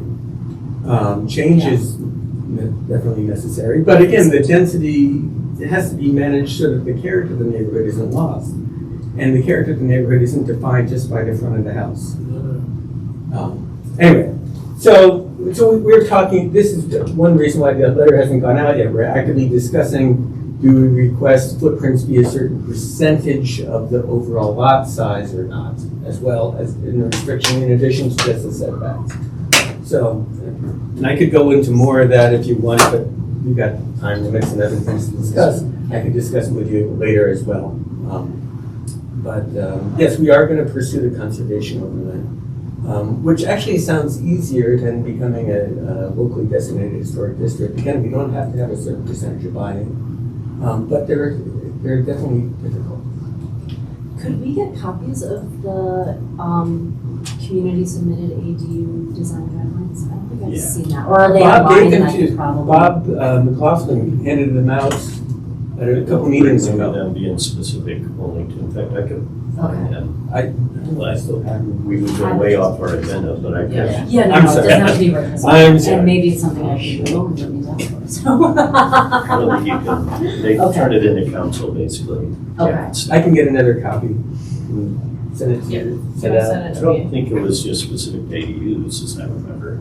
I think it was requested for ADUs, and I believe it was specific for ADUs, but again, it's just compatible architecture, and we'd be fine with that for other homes too. Yep. At least I think they do. I can't speak for everyone. We can send it out to the commission. Any other thoughts or comments on the conservation overlay historic district? Great. So the last, so then we have an item, a placeholder for state programs. I think this was something that you brought up about Other, Well, I had a reaction from the conference that we went to. I heard a lot about state programs that are, programs that are assistance, like a facade program. And so I was just curious whether staff had compiled any kind of a compilation of what was available in grants from the state, the city, that involved historic preservation. And if there was anything we could do as far as getting the money or getting the programs. And it just, I guess it kind of depends whether the city wants to go in the direction of some of the programs or not. So it kind of has to be a conversation between you guys and us. So I do. Number one, yeah. I do know the LPDA works with property owners to do facade grants for the Main Street Because they area. have a tax. Yeah, yeah, for the Main Street area. So that is one. Yeah, and I think rather than just pursue grants that are out there, we want to make sure we implement what we decide here. So, and I think we know what those are. It's the CLG and the SHF. So, CLG is Certified Local Government, yeah. which means we have a historic preservation code and a board. Therefore, there are certain funds that are available to us. And we've already done We have in the past. that. Okay, so Yeah. and what was the second one? State Historic Fund, right? this is what we're talking about, applying for the survey. Yeah. And I don't know if there were other things that maybe you saw that say, hey, that's, You know, I'm just looking for a book. yeah. Well, Looking for a booklet. Jennifer sent a wonderful book to us on the email. We're getting physical copies eventually, is that correct? I've requested physical copies. I spoke to a planner from Littleton, a friend of mine that I saw at the conference, and she mentioned this book, and I mentioned it to Jennifer, and she sent in an email Oh, yeah. a There's a link, copy of that. yeah. If you read that, it's like 250 pages. It's a very comprehensive book on CLGs and how they work and what are available. So I would recommend looking at that. I learned a lot. for a specific project, but it was still brick and mortar, my staff recently just developed a whole list of stuff available in the state, and I'm gonna email it to you two right now, so that you have it, in case that we need it or. Thank you. Yes, ma'am. And generally speaking, it's better to have a project and pursue funding for that project and not pursue funding and then find a project for that funding. So yes, there's lots of grants and programs and stuff out there but it's better for us to prioritize what projects we want funded and then go find that funding. It's applying to every funding source that we can think of. But it's still. Yeah. Yes, it's well worth reading. Definitely worth having the information, so when we find something that works, then we have to. Okay, so is there anything else I'm sorry. that commissioners want to throw out there for ideas and thoughts about anything we ought to be talking about over the course of the next year before we jump in, before we take a break and then jump in? I had mentioned it, and I recognized that with this full agenda, we probably weren't going to get to it, but I mentioned some kind of follow-up, or what the plan is with respect to the granary and the surety area. Oh, I okay. did hear a presentation from From the CU college, students, yeah. which was great, but I don't know how that, a lot of ideas there, and I don't know how that fits in with what you're thinking about. And I have no idea what the timeline is, if this is something that's 5 years out, or not even ready to talk about it, but I'm just curious. Close. Yeah, so we just got, in fact, not yet, but I think in the next week, we will have kind of our final draft from Stantec, who is the consultant on that. It basically goes through the recommended process and code changes in order to see historic preservation and redevelopment of that sugar mill area. So we're close. It was delayed, and partially, it's kind of ironic, is that we started the process in order to get interest in folks taking on the sugar mill and preserving it, moving it forward. And then lo and behold, we end up with 3 or 4 developers that are looking at doing things in the area. So as soon as we would lay down an idea, they'd say, yeah, we're thinking this. So it's kind of been delayed from where we thought it was, but we should have a draft. We got to vet it internally, and again, meet with the folks that are working on properties in the area, and then we'll do a presentation with HBC, Planning Commission, City Council, basically.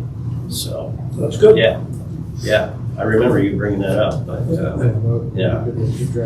Yeah, I would say, if we can have just I know we don't necessarily have any jurisdiction per se in a lot of these areas, but if there is, especially if we have a light in our agenda, if there's an opportunity to get an update on what's happening in these areas that do have some historic preservation value, or something that might be happening downtown, or what, just being made aware of any potential impacts to historic properties in the city, would be nice if we just stayed in the loop.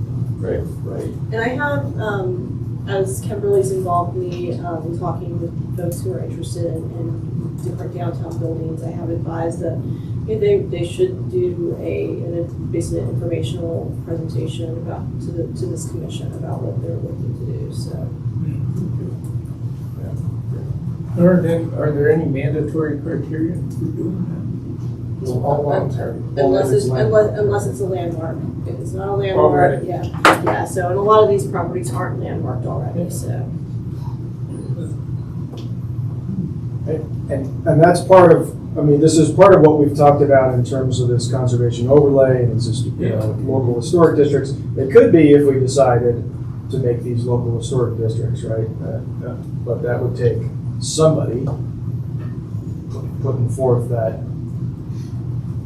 proposal.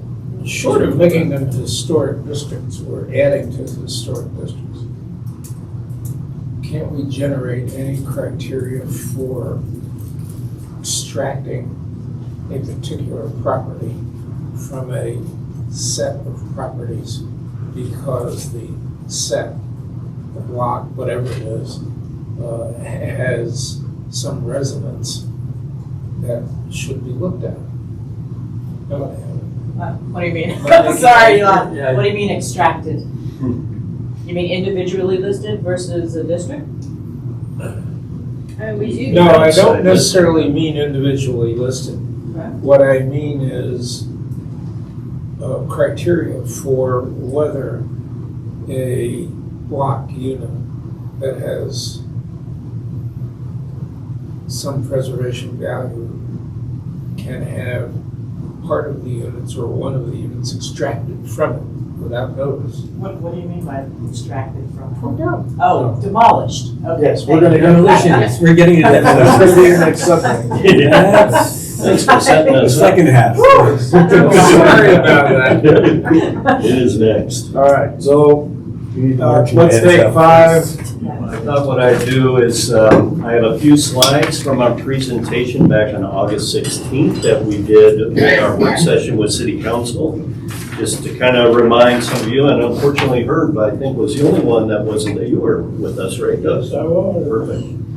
So this will be new for Herb, but then I just want to point out that the demolition requirements are proactive, and we've talked a little bit about people coming in with their application, but in this case, we want to get in front of somebody taking out a potentially future historic property. And they live outside of landmarks and districts, so it's a little bit unique in that all of our requirements are if you're a local landmark or a local district. However, demolition goes a little bit further.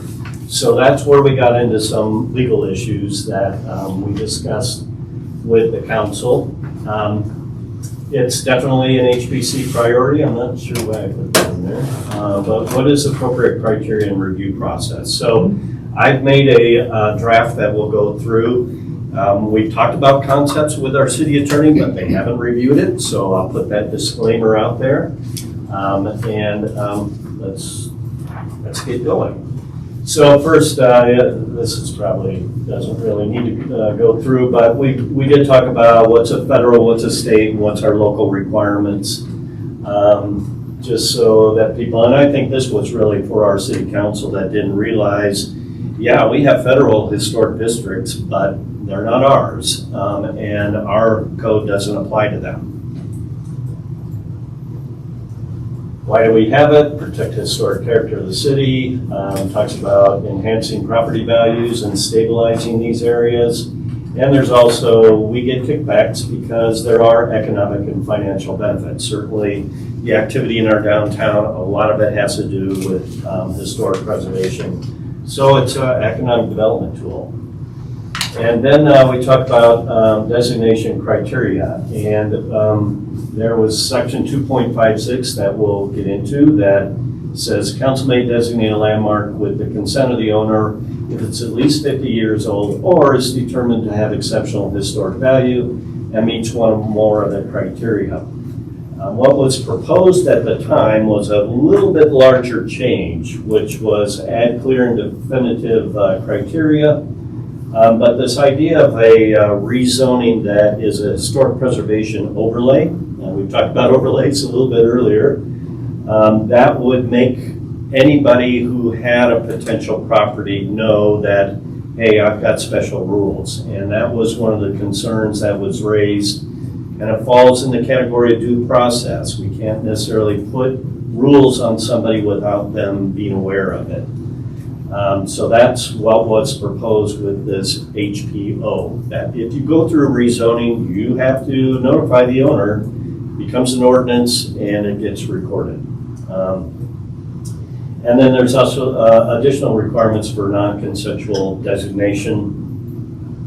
And then we showed this map that shows our original town site, which is the dark blue line. I love the sweatshirt. I don't know where you got the sweatshirt. Well, Is that a sadly, one-off? I got it at the store downtown that used to be by Crackpots Yeah. next Oh, door. right. They closed. Oh, I know. bummer. So that's the original town site, and then we have these various districts that have been created that are federal districts, most recently in the downtown. But then we have the historic east side and the historic west side. And the west side just barely gets outside that square mile. And then every one of these dots is what the HBC has designated as a landmark. So we have lots of landmarks. We have no local districts. Yeah. And this was certainly, yeah. Sorry, you probably just said this. So all those little like brownish squares, even outside of the blue, are those all those neighborhood association Yes. things? Right, exactly. Okay. Bond Farm sits outside that area. But the unique thing is the historic east side is really within that blue square mile.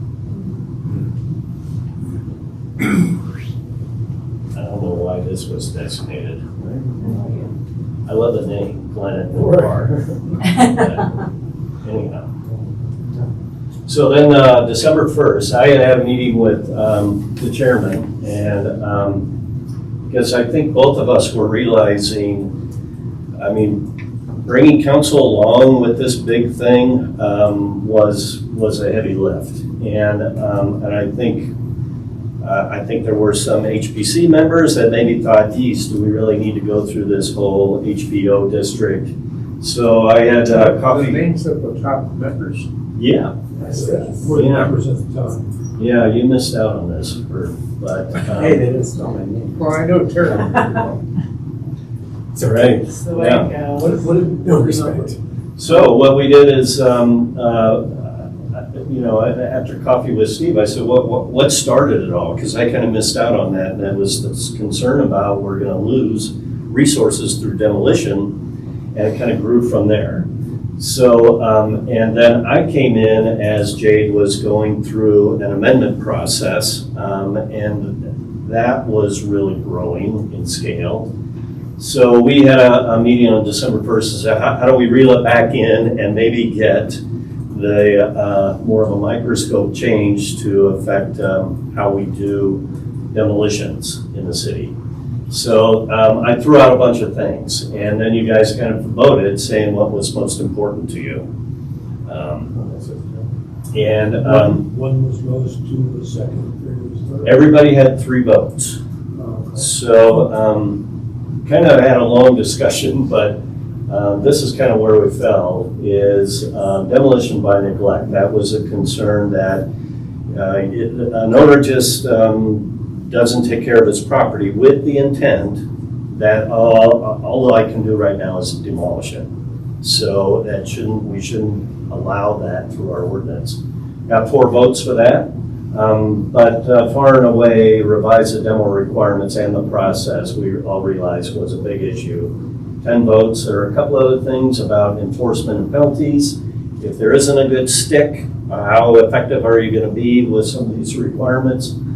And then the idea of incentives not to demolish is a good concept. So staff kind of went through and we did a draft of the ordinance. Oh, you remember this. This was the table that Brian presented. And then everyone's packet. Awesome, yeah. And we pulled a few ordinances. I think we gave you Fort Collins and Lafayette. I think that was it. But if you pull up the ordinance now in my draft, it should be in your packet somewhere. Let's see. It's probably in here.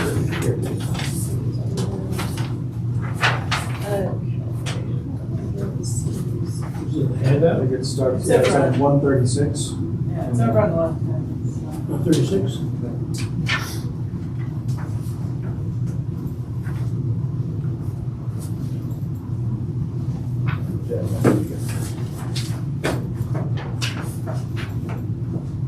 Looked like it was in your packet right there. Yeah, I'm pulling out the packet. It's already on the screen. It's not. Which one are we looking for? Pull that, Somewhere. that's it, 4C, nope, sorry. It's okay. See the word Ah, yes, document, that force, one. nope, keep going up. There we 2.56, go. nope. Nope. There you Actually, you did have it. I did have it right. I have the PDF version. Let me get back to the PDF version because we'll. Okay, yeah. You let us down. There we go. Okay. So it's an early draft, you're not gonna hurt my feelings, but yeah, keep in mind that, city attorney hasn't seen it yet. But the intent here is, if we kind of reach a consensus on this first step, I'll go to council and say, hey, we showed you this, which, there is some benefit to this, but we want to chip it off in bite-sized pieces.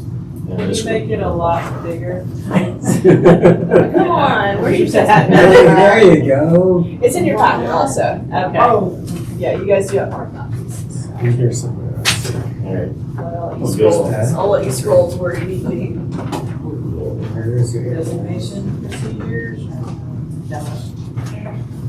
Yeah, there's 256 is storage regulations. Yeah, and anything shown in red aren't proposed changes. So,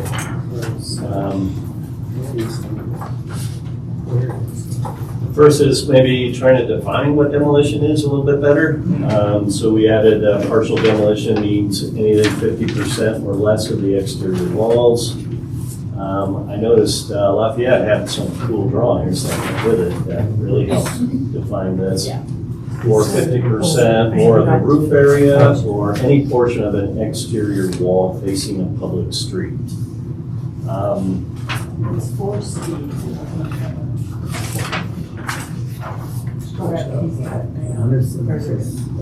It's 4C. So it was the whole thing. Then we should define historic property. And I think some of these changes actually came from your red line from a couple of years ago. I think this might be directly from that. Means local historic district or landmark, a property or structure listed on the state national register or of historic places, or any property or structure identified in architectural, cultural resource survey, and so on. So,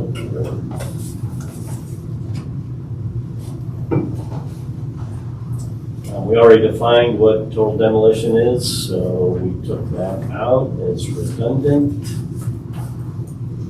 Right, and just back to that historic property piece, that basically says that if it's a landmark or if it's a contributing building in a district or even identified in a reservation plan, which might come later, then it's Deemed worthy. right, deemed worthy, right? Right.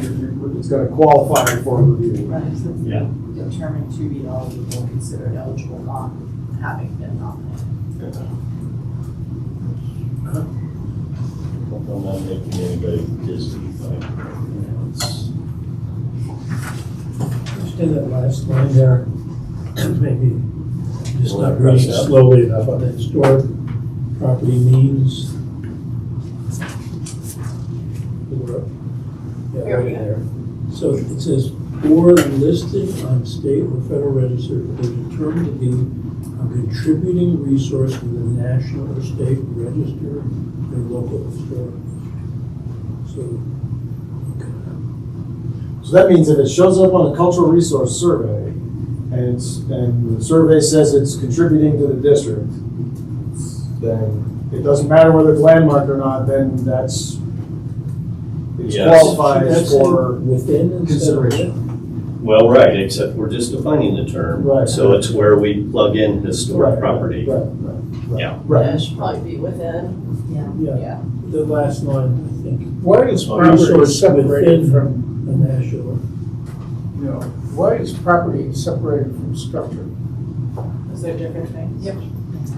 It includes the site. Yeah, I mean, something, A site an without a actual structure. landscape can be. Well, I was gonna say, designated. a site without a structure may be considered historic. Could be, Okay. right, Like a farm property or something along those lines. or a battlefield. Yeah, that's Yeah. right. So is there a word here missing or something? It should just be within, I'm making a note here. Okay, all right, good. Think, now I get it. All right. All right. Took that out as redundant.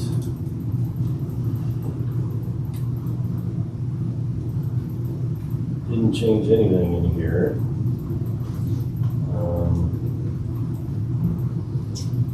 It's still the same procedure for designation. Haven't changed anything there.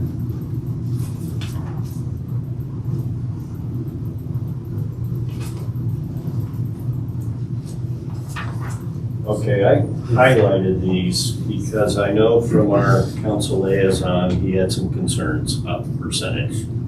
So we actually say, right now, designation procedures for historic districts must include the consent of the owners at 25%. I mean, typically I've seen 50, That's just to make the application. yeah. Yeah, the approval is 51%. Is there some So you source can for start those at two 20. numbers? Yeah, you can start the process if you have consent from 25%, but they won't. Okay, maybe it's not that big a deal. I don't think it's that big of a deal. Is there a source for those two numbers? Yeah, F is 51%. They're kind of widely used and accepted numbers. Yeah. Every ordinance I've seen that, I mean, for approval and enactment in a district, it's either 51% or 50% plus one. Can I make a suggestion though, that we add the word local historic district? Because I think this could be Yes. confusing. There already is a historic district, so, Yeah. I hear you, right here. yeah. That's what this is really about. It's Right, about, it is. will you create a local A historic local district? Longmont Yeah. Historic District, yeah. Good point.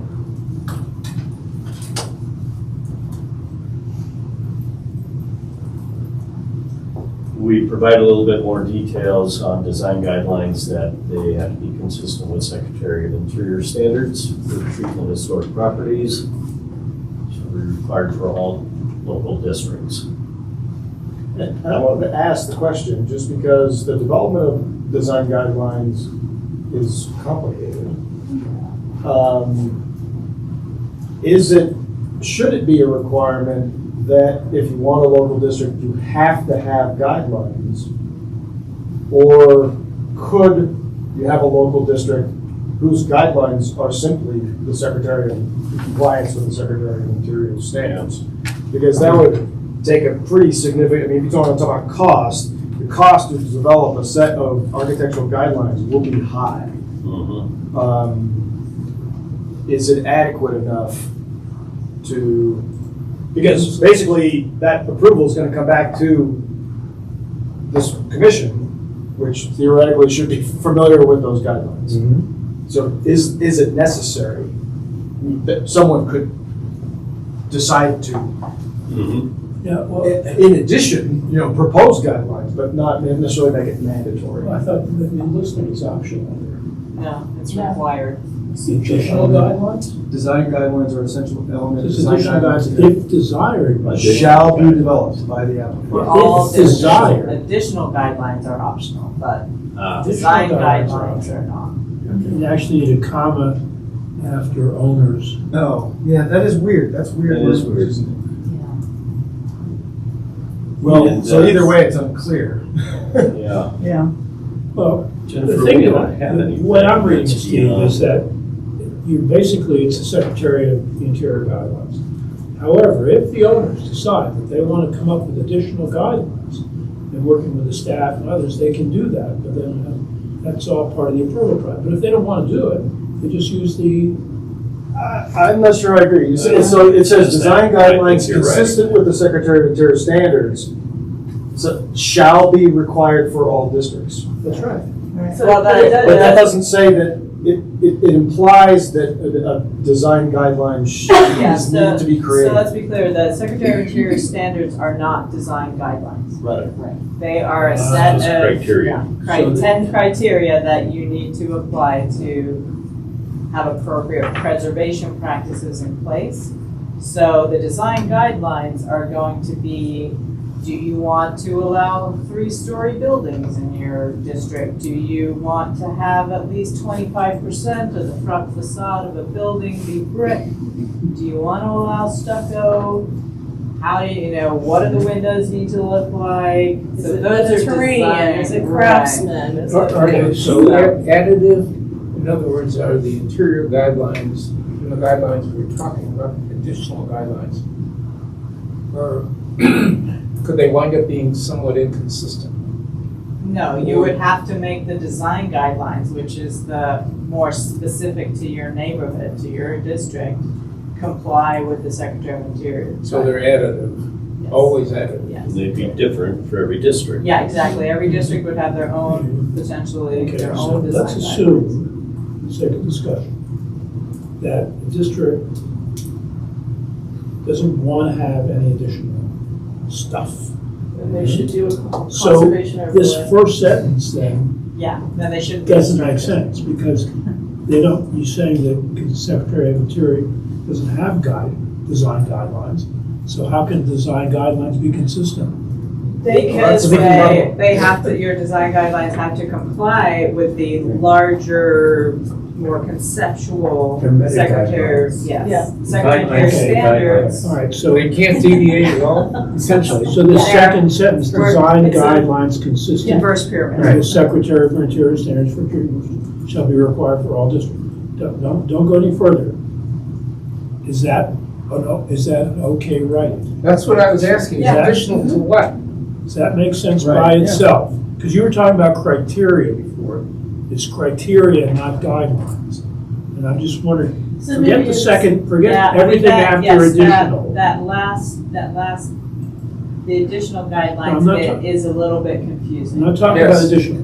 Just read the first 2 sentences Right, by that's really themselves. all you need. Are those okay? Yes. Okay. Then the only issue is, what if What the do they mean, neighborhood? what do you mean by additional guidelines is what I would ask. Well, I guess the question is then, what if a neighborhood wants to do more than what the Secretary of the Interior guidelines require? But there's no requirements from the Secretary of Okay. Standards. Why They not? are standards that are guidelines They're guiding to. principles. Yes. They're guiding principles. So there's no black and white in the Secretary of Interior's.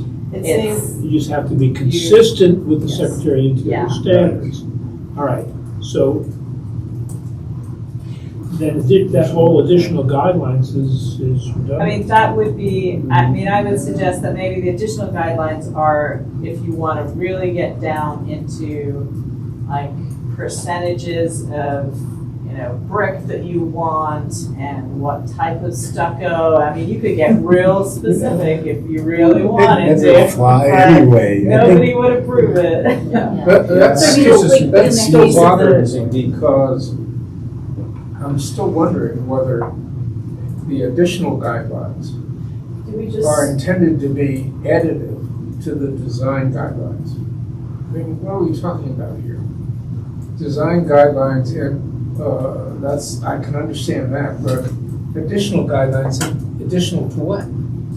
So the Secretary of the Interior standard says that if you have a historic property, here are some rules for making sure that you are maintaining it as a historic property. Right.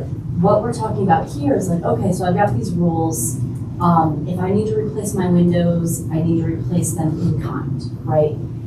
But my neighborhood might say, on top of the Secretary of the Interior guidelines are really general. But if we're having a historic district, so we know how to treat the houses in there that are already Right, historic, wood windows for wood windows. And why is the But word what if- desired in there? Right, because then you could do additional rules like, for new construction, you're not allowed to build a 15-story, modern apartment building. You can only do a, 4-unit It's gotta be craftsman consistent. style something. Yeah. Right, so and then, but they would have to be consistent with what else is in there. So I'd like to, this is all awesome and I want to keep, so what I'd like to do, two things. I would like to put this on the agenda for our next actual Flag meeting. this one. Right, and flag this for further discussion, because I don't want to spend the whole afternoon talking about it, but because we want to get the overview. It is important because it will Yeah. come up in demolition too. Yeah, so let's keep rolling, but know that we want to come back to this. All right, here's the 51%, I'm not gonna get into that. But that's when we actually approve the district. Here's all the incentives, by the way, Matt did it. Here's all the incentives we can provide for historic preservation, which we talked about a little bit earlier. That's not nothing. Yeah.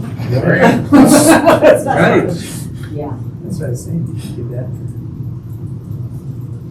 All the stuff that's not highlighted or anything. So that's then, all yeah. current, I guess. It's all in the ordinance now, right? Right. Demolition is truly at the end. Here's another percentage we'll pass by. Okay, so here's kind of the meat of the matter for demolitions. And we changed the wording on the title to review of permits for demolition, meaning partial or total, and moving of undesignated structures. So those that aren't landmarks or within a local historic district. And the idea that I think our outside counsel was saying, you're not, because they're not in a district, those folks don't necessarily know that these restrictions are on their property.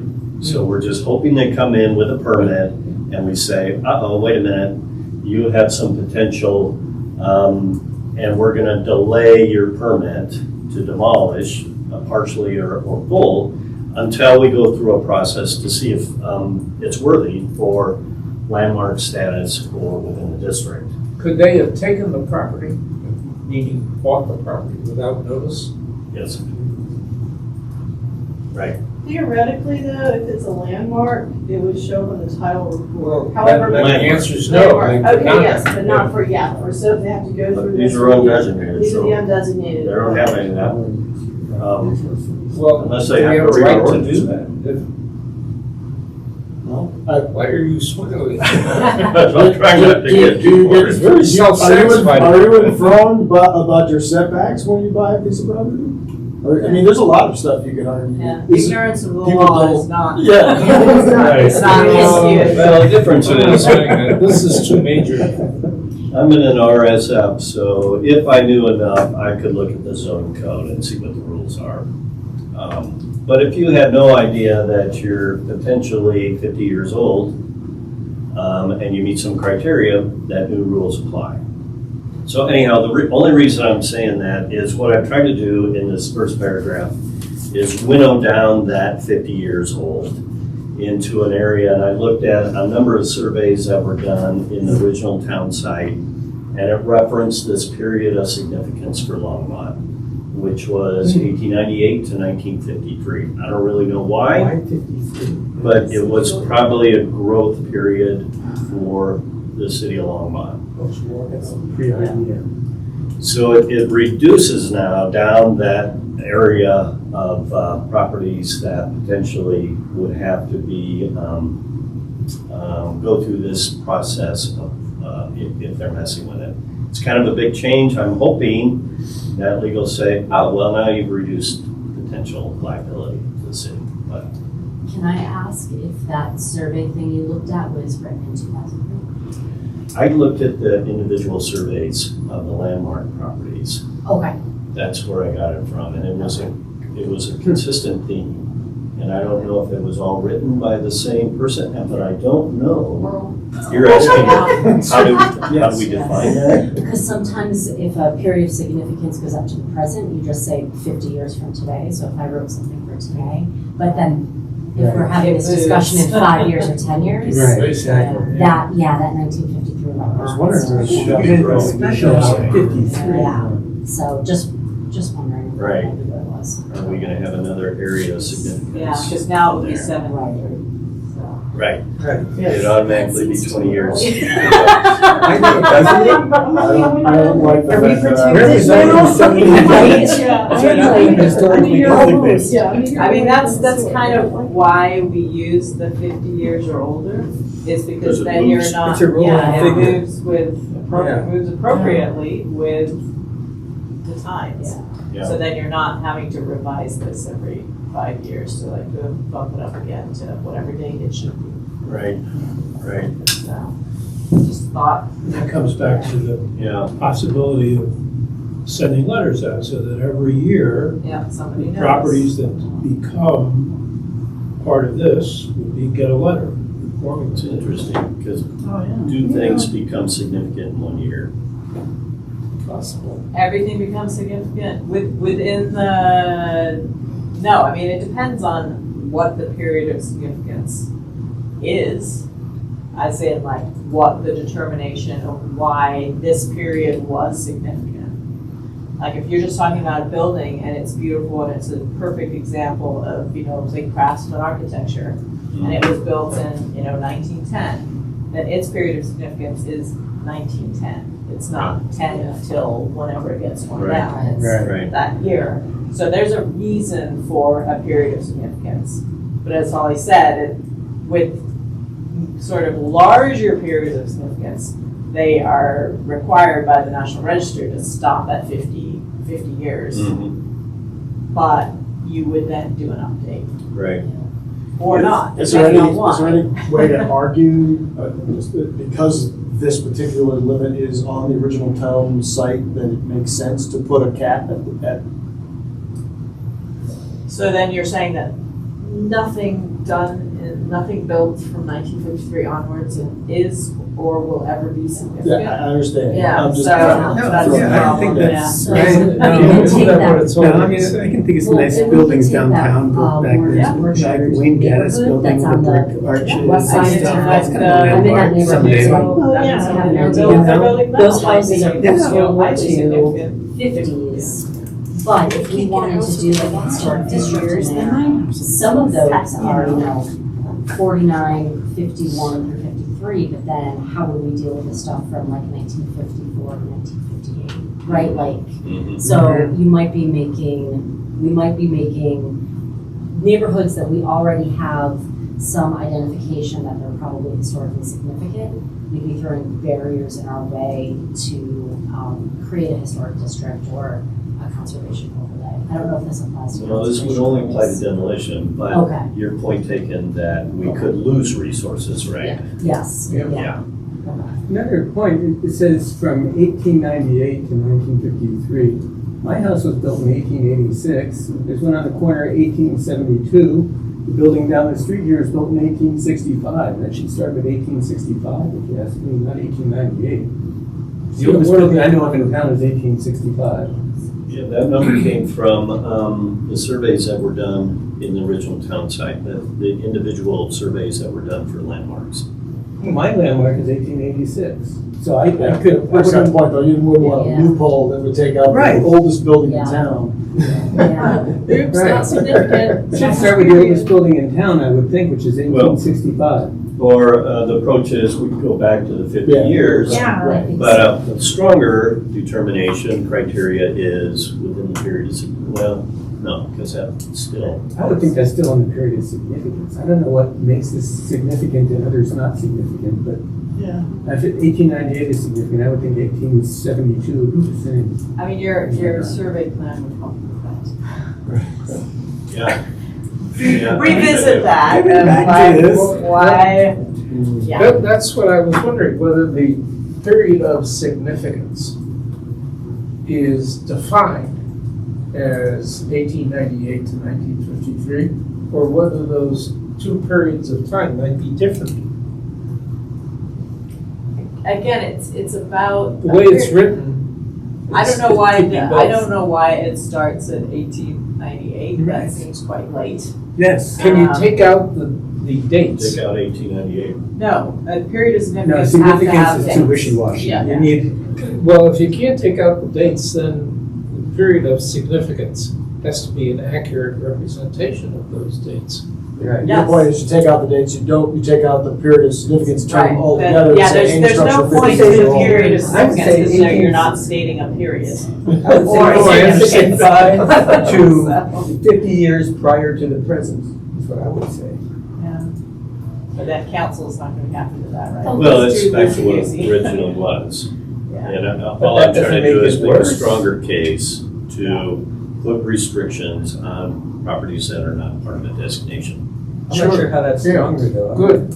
It narrows, Well, the Narrows narrow, the more you properties. narrow the time down, the more stronger a case you'll have, but that doesn't serve the purpose. But then it also gives free range of like, Yeah. oh, well, I'm 6 months out of that, so I can tear my house down, it's no big deal.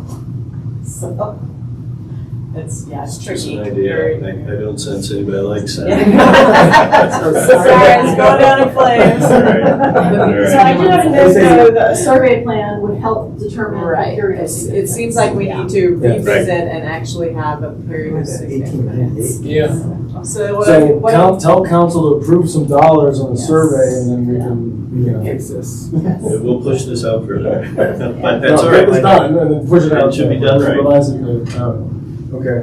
All right. So then we had the language before that outside the original city subdivision, and maybe this should be the answer. And it's identified in an architectural and cultural resource survey, district nomination, adopted preservation plan, considered eligible for designation, then those also are captured in the demolition requirements. So the original town site, well, we could drop the area of significance. We could just go with paragraph 2. It's been identified somehow. Is the word consider, well, no. In other words, is there some basis for the use of the word considered? Considered by whom? Where? Is there a document? By any of these documents. Is that what you're talking about? Yeah, considered eligible, that's fine, but you gotta Yeah, know that what the would word be considered defined, means. written in any of these documents. They meet a number of criteria that Oh, make right, them okay. eligible. Is that pretty clear? Just follow up on Herb's point. You're not talking about a property, the structure that is eligible. It's just one that, or that has been designated. You're talking about one that's considered eligible, which could, and that's a pretty wide, there's been no designation, they've never applied for it, but it's considered eligible. And I think that's a. Research. Yeah, Yeah. that's Yes. that's a legal designation at the federal and state level, not necessarily at our local level. So we have literally hundreds of thousands of eligible properties in our database that have never been listed to the National or State Registers of Historic Places. But you have to consider So them when all federal those action is properties taking that are place. considered eligible under this idea would come into the demolition rule that we're saying. And again, I'm gonna suggest that we broaden out and save the super detail for the next commission hearing, because we've got a limited amount of time, and I wanna at least get through the whole of Glenn's thoughts here. And we So, can one quick certainly thing. bring it back. It says at the end of the paragraph A, and that meet the following criteria, you mean meet any of the following criteria, not all of the following criteria, right? The way it's written, it's all of it. Oh. You have to meet all of those. I Okay. definitely want to bring this back to the. Yeah, no, The longer I mean, the discussion. point of this is to get the point of this time here today is to get a broad sense, get refreshed, so that we can all have some thoughts about what we want to dive into in the next commission meeting, which is only whatever, a few days away. Next week. Yeah. So it should remain fresh, but I want to make sure we have looked at the whole, so that everybody's got thoughts about what they want to bring back. I'm missing a T. Missing a T in paragraph 2. That's okay, that'll get picked up in Right one. there. Good. All right. Can't be rehabilitated. Now, design guidelines. What I've read in some of these other codes is that you can't just demolish a piece of ground without a plan of what you're going to replace it with. And that plan should meet the design guidelines. So that's kind of a big question for me. Does it even make sense for the city to promulgate design guidelines if they're going to be different in all cases? I've attempted to do that here. I mean, there can, again, it's kind of a layered system, like the city can have some design guidelines. Some general? Some general design Okay. guidelines, and then each neighborhood would have that additional piece of their own design guidelines to add onto that. But it would always be additional. Right. Right, which exists now. The Yeah. current code has certain architectural guidelines for various neighborhoods that get specific, into percentage of window and all kinds of stuff. Yeah. And most of the time, can't stay. And we just apply them to Steve. They don't always work the way you would have intended them to work. Yeah. Can we talk about that blue house? So, and we do have a section that talks about architectural, based on types of structure throughout the city. And what I was thinking here is we could embed those general design guidelines within that section of the land development code that says for properties within the historic, 1 mile town site, these rules shall apply. Right. Okay, I highlighted some of these timeframes are, So the process now, here's kind of a big change. Basically says the staff liaison and a council member appointed by the council shall review all demo that meets these criteria. Not a great system for anybody involved. So what we changed that to is the staff liaison, and I designated the chair of the HPC or their designee will meet and do the initial review of demolition permits and make a decision. Most codes do say 10 business days. We're kind of playing with a reasonable time frame to give us some flexibility, but I think if it's a matter of 3 people sitting down or 2 people sitting down and reviewing it, we probably could stick to the 10 business days. That's 2 weeks, that's. And they basically decide whether there is something worthy of protection, which would then kick it to the full board to review the application. And I would guess most of these are gonna be really obvious really quickly. Unless it's very minor Yeah. demo of a rear, something on the rear. But yeah, anything that's noticeable, I think you'll be kicking to the historic preservation. I highlighted the timeframe of when we have to have that hearing, just I want to look at, see if we're able to do that with our notice requirements. But basically, then it goes to the HPC and you decide whether the permit should be granted or not. And the way I have it written, that if not, it goes directly to city council, basically. Now, I guess the question here is, we could just send them regardless to city council. I don't know that they would say, oh, you shouldn't have granted that demolition permit for that, so I don't think that's an issue. And instead, I probably would add that the property owner could appeal, but I can't imagine somebody appealing the fact that you approved a permit. So, anyhow, but right now, it's, if you deny it, it goes to city council. If you approve it, it's done. The owner's consent there is predicated on the owner having had notice of the potential limitation when he or she bought the property, right?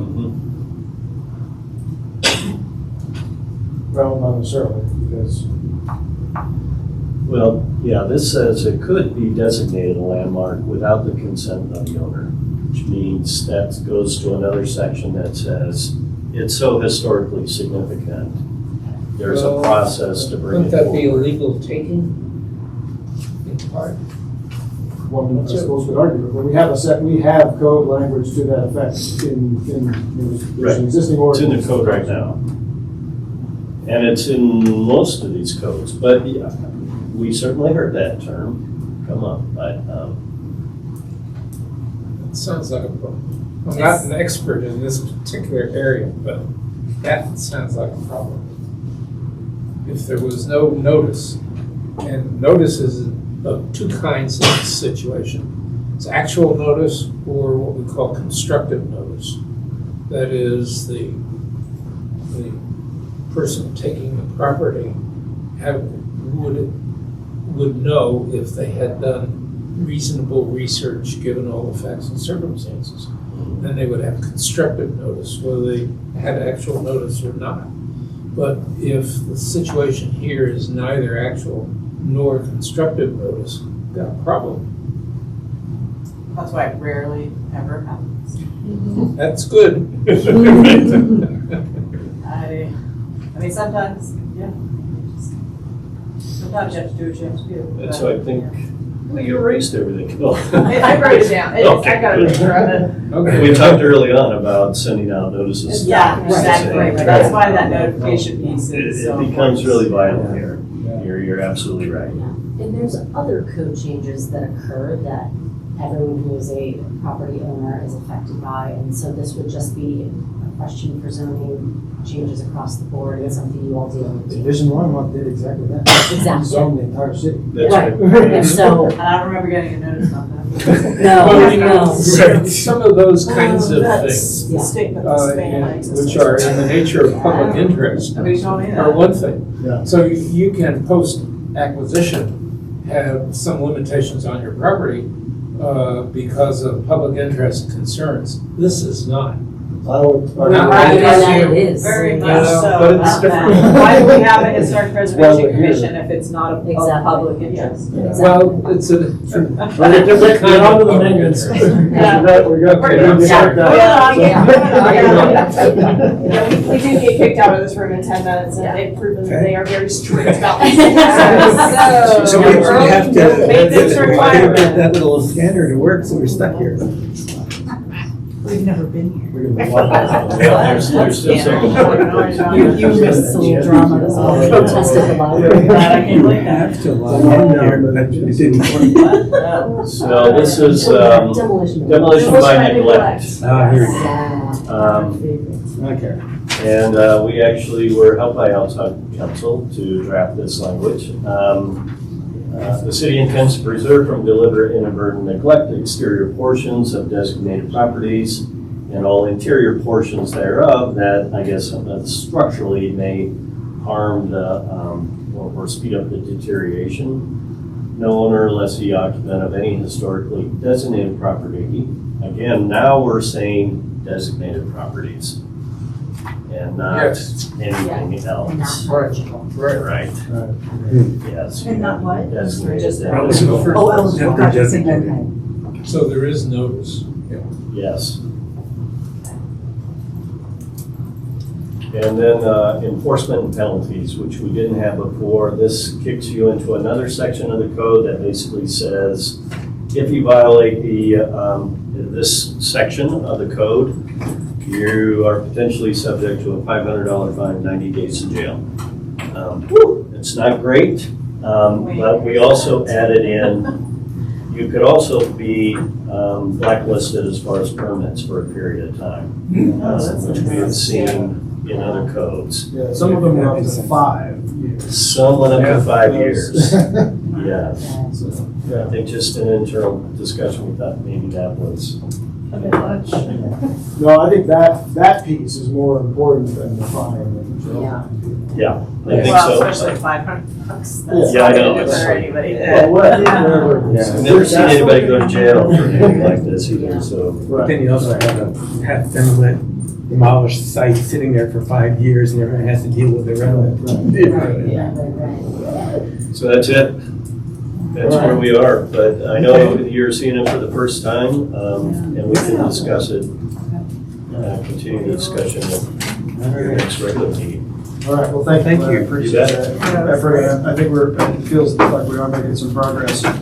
So we'll take a few minutes that we have left till we get marshaled out of here. So as a recap for action items, so we'll maybe go in reverse order here. So we are going to have this demolition ordinance on our, what is it, the 6th? Yes. On the agenda for the 6th. And so we'll dive in some more deep discussions of some of the items that we had to kind of gloss over in the interest of time. I do want to keep that preservation plan / survey on our agenda. And so if you have any updates, what can we find out between now and Thursday about our survey grant plan? I mean, can we at least can we find out what we can expect for costs? Would that be plausible potentially? I don't know. I have 3 very heavy reviews for development reviews that I've got to finish up. I can certainly tell you what the process is. Yeah. Um, Let's at least talk through that in a little more We detail. can have it just as an open discussion. Right, right. And if we know something more, we'll, Yeah, we'll let you know. Okay, we'll see what we can do. yeah. So let's just keep that. At least Okay. we're gonna keep pushing because, and then also what budget process and timing, right? So that we don't miss. Mhm. our Yeah. It feels kind of like the certificate of merit thing is sort of slid into, well, we might talk about it some more out of a preservation plan. Right. Yeah, I mean, in terms of what we want to really. And then I don't know if we need to follow up too much on the conservation overlay historic district piece. I mean, I think that's a good informational, and there's some things happening, Yeah. but we don't need to really Stay do tuned. anything on our end for that. So then the only other one that would be a potential action would be, and then this is probably worthwhile, if there's anything that we want to do as far as Preservation Month, which would be in May, we'll have it on this agenda in April. And maybe, I like the idea of the tower. I don't, it's not gonna be something that we could probably process that quickly. That's the thing. It's very nice to get in the paper, you know. Right. But even if it were, we could talk a little bit about how to make that start. And if anybody has any other ideas about just some sort of small gesture for Preservation Month, let's talk about it. Does the media do something? The newspaper? Not unless we Not unless we tell them tell them to and make them Or do ask it, and them then to, we'll do it. or- Yeah. Maybe an interview with you? No. Could we get those letters out to the original square mile for preservation? You were joking? No, serious chairman of the Historic Preservation Commission. Yeah, the newspaper. Talk about what's going I on. think we do a proclamation. Yeah, Yeah. yeah, I was gonna say Yeah. the proclamation, I mean, at this short notice, I think we would be, if I would get me, would be very hard pressed to really do anything beyond getting a proclamation requested. I'm Better than nothing. I'm being completely honest here. Yeah. Could we get a copy of that letter that I gave you out for historic preservation? The square mile, it's a lot of letters, but I mean, if you, I don't You know, know. I think it's gonna be important to kind of hammer out the demolition code, because we wanted to kind of act as notice for that, and that's my initial feeling. I was just saying for preservation month to highlight it, to bring it to people's Oh. attention. Again, my only hesitance is it's pretty short notice. Right, I and realize that, that's why I was we asking. have some, Brian's last day was yesterday, so we are realistically Down. down a very significant person, so I'm just. The answer is probably no. Yeah, I'm simply trying to manage expectations right now, so. Understood. We're gonna maintain our high expectations of each other. That's right. We also, Cut Steve, me a little slack for right now. Steve, on your list was getting, finding out how much, Intended for you. something, how much Lafayette paid for that. What's their, I happen to know the planner in Historic Lafayette, who does the historic preservation, I assume. Andrea Minnow, I don't know if you know her, but she worked for me in Littleton. We can certainly talk to her about it. You could also call Jenny and ask her what the reference for and what the total was. I just sent both Jenny and Lindsay an email asking Okay. how much these different plans cost, or if they can give me the last plans that were. Right. So they'll get back to me Monday. Specifically, Hopefully that's. but we also have consultant dollars that if it's within a reasonable range. Okay. All right, great. Well, I thank you all for showing up. Thank you, staff, for taking time out of your weekend. I'm sure you're excited about The sun is still shining. Yes. that. Find yourself, what do you say?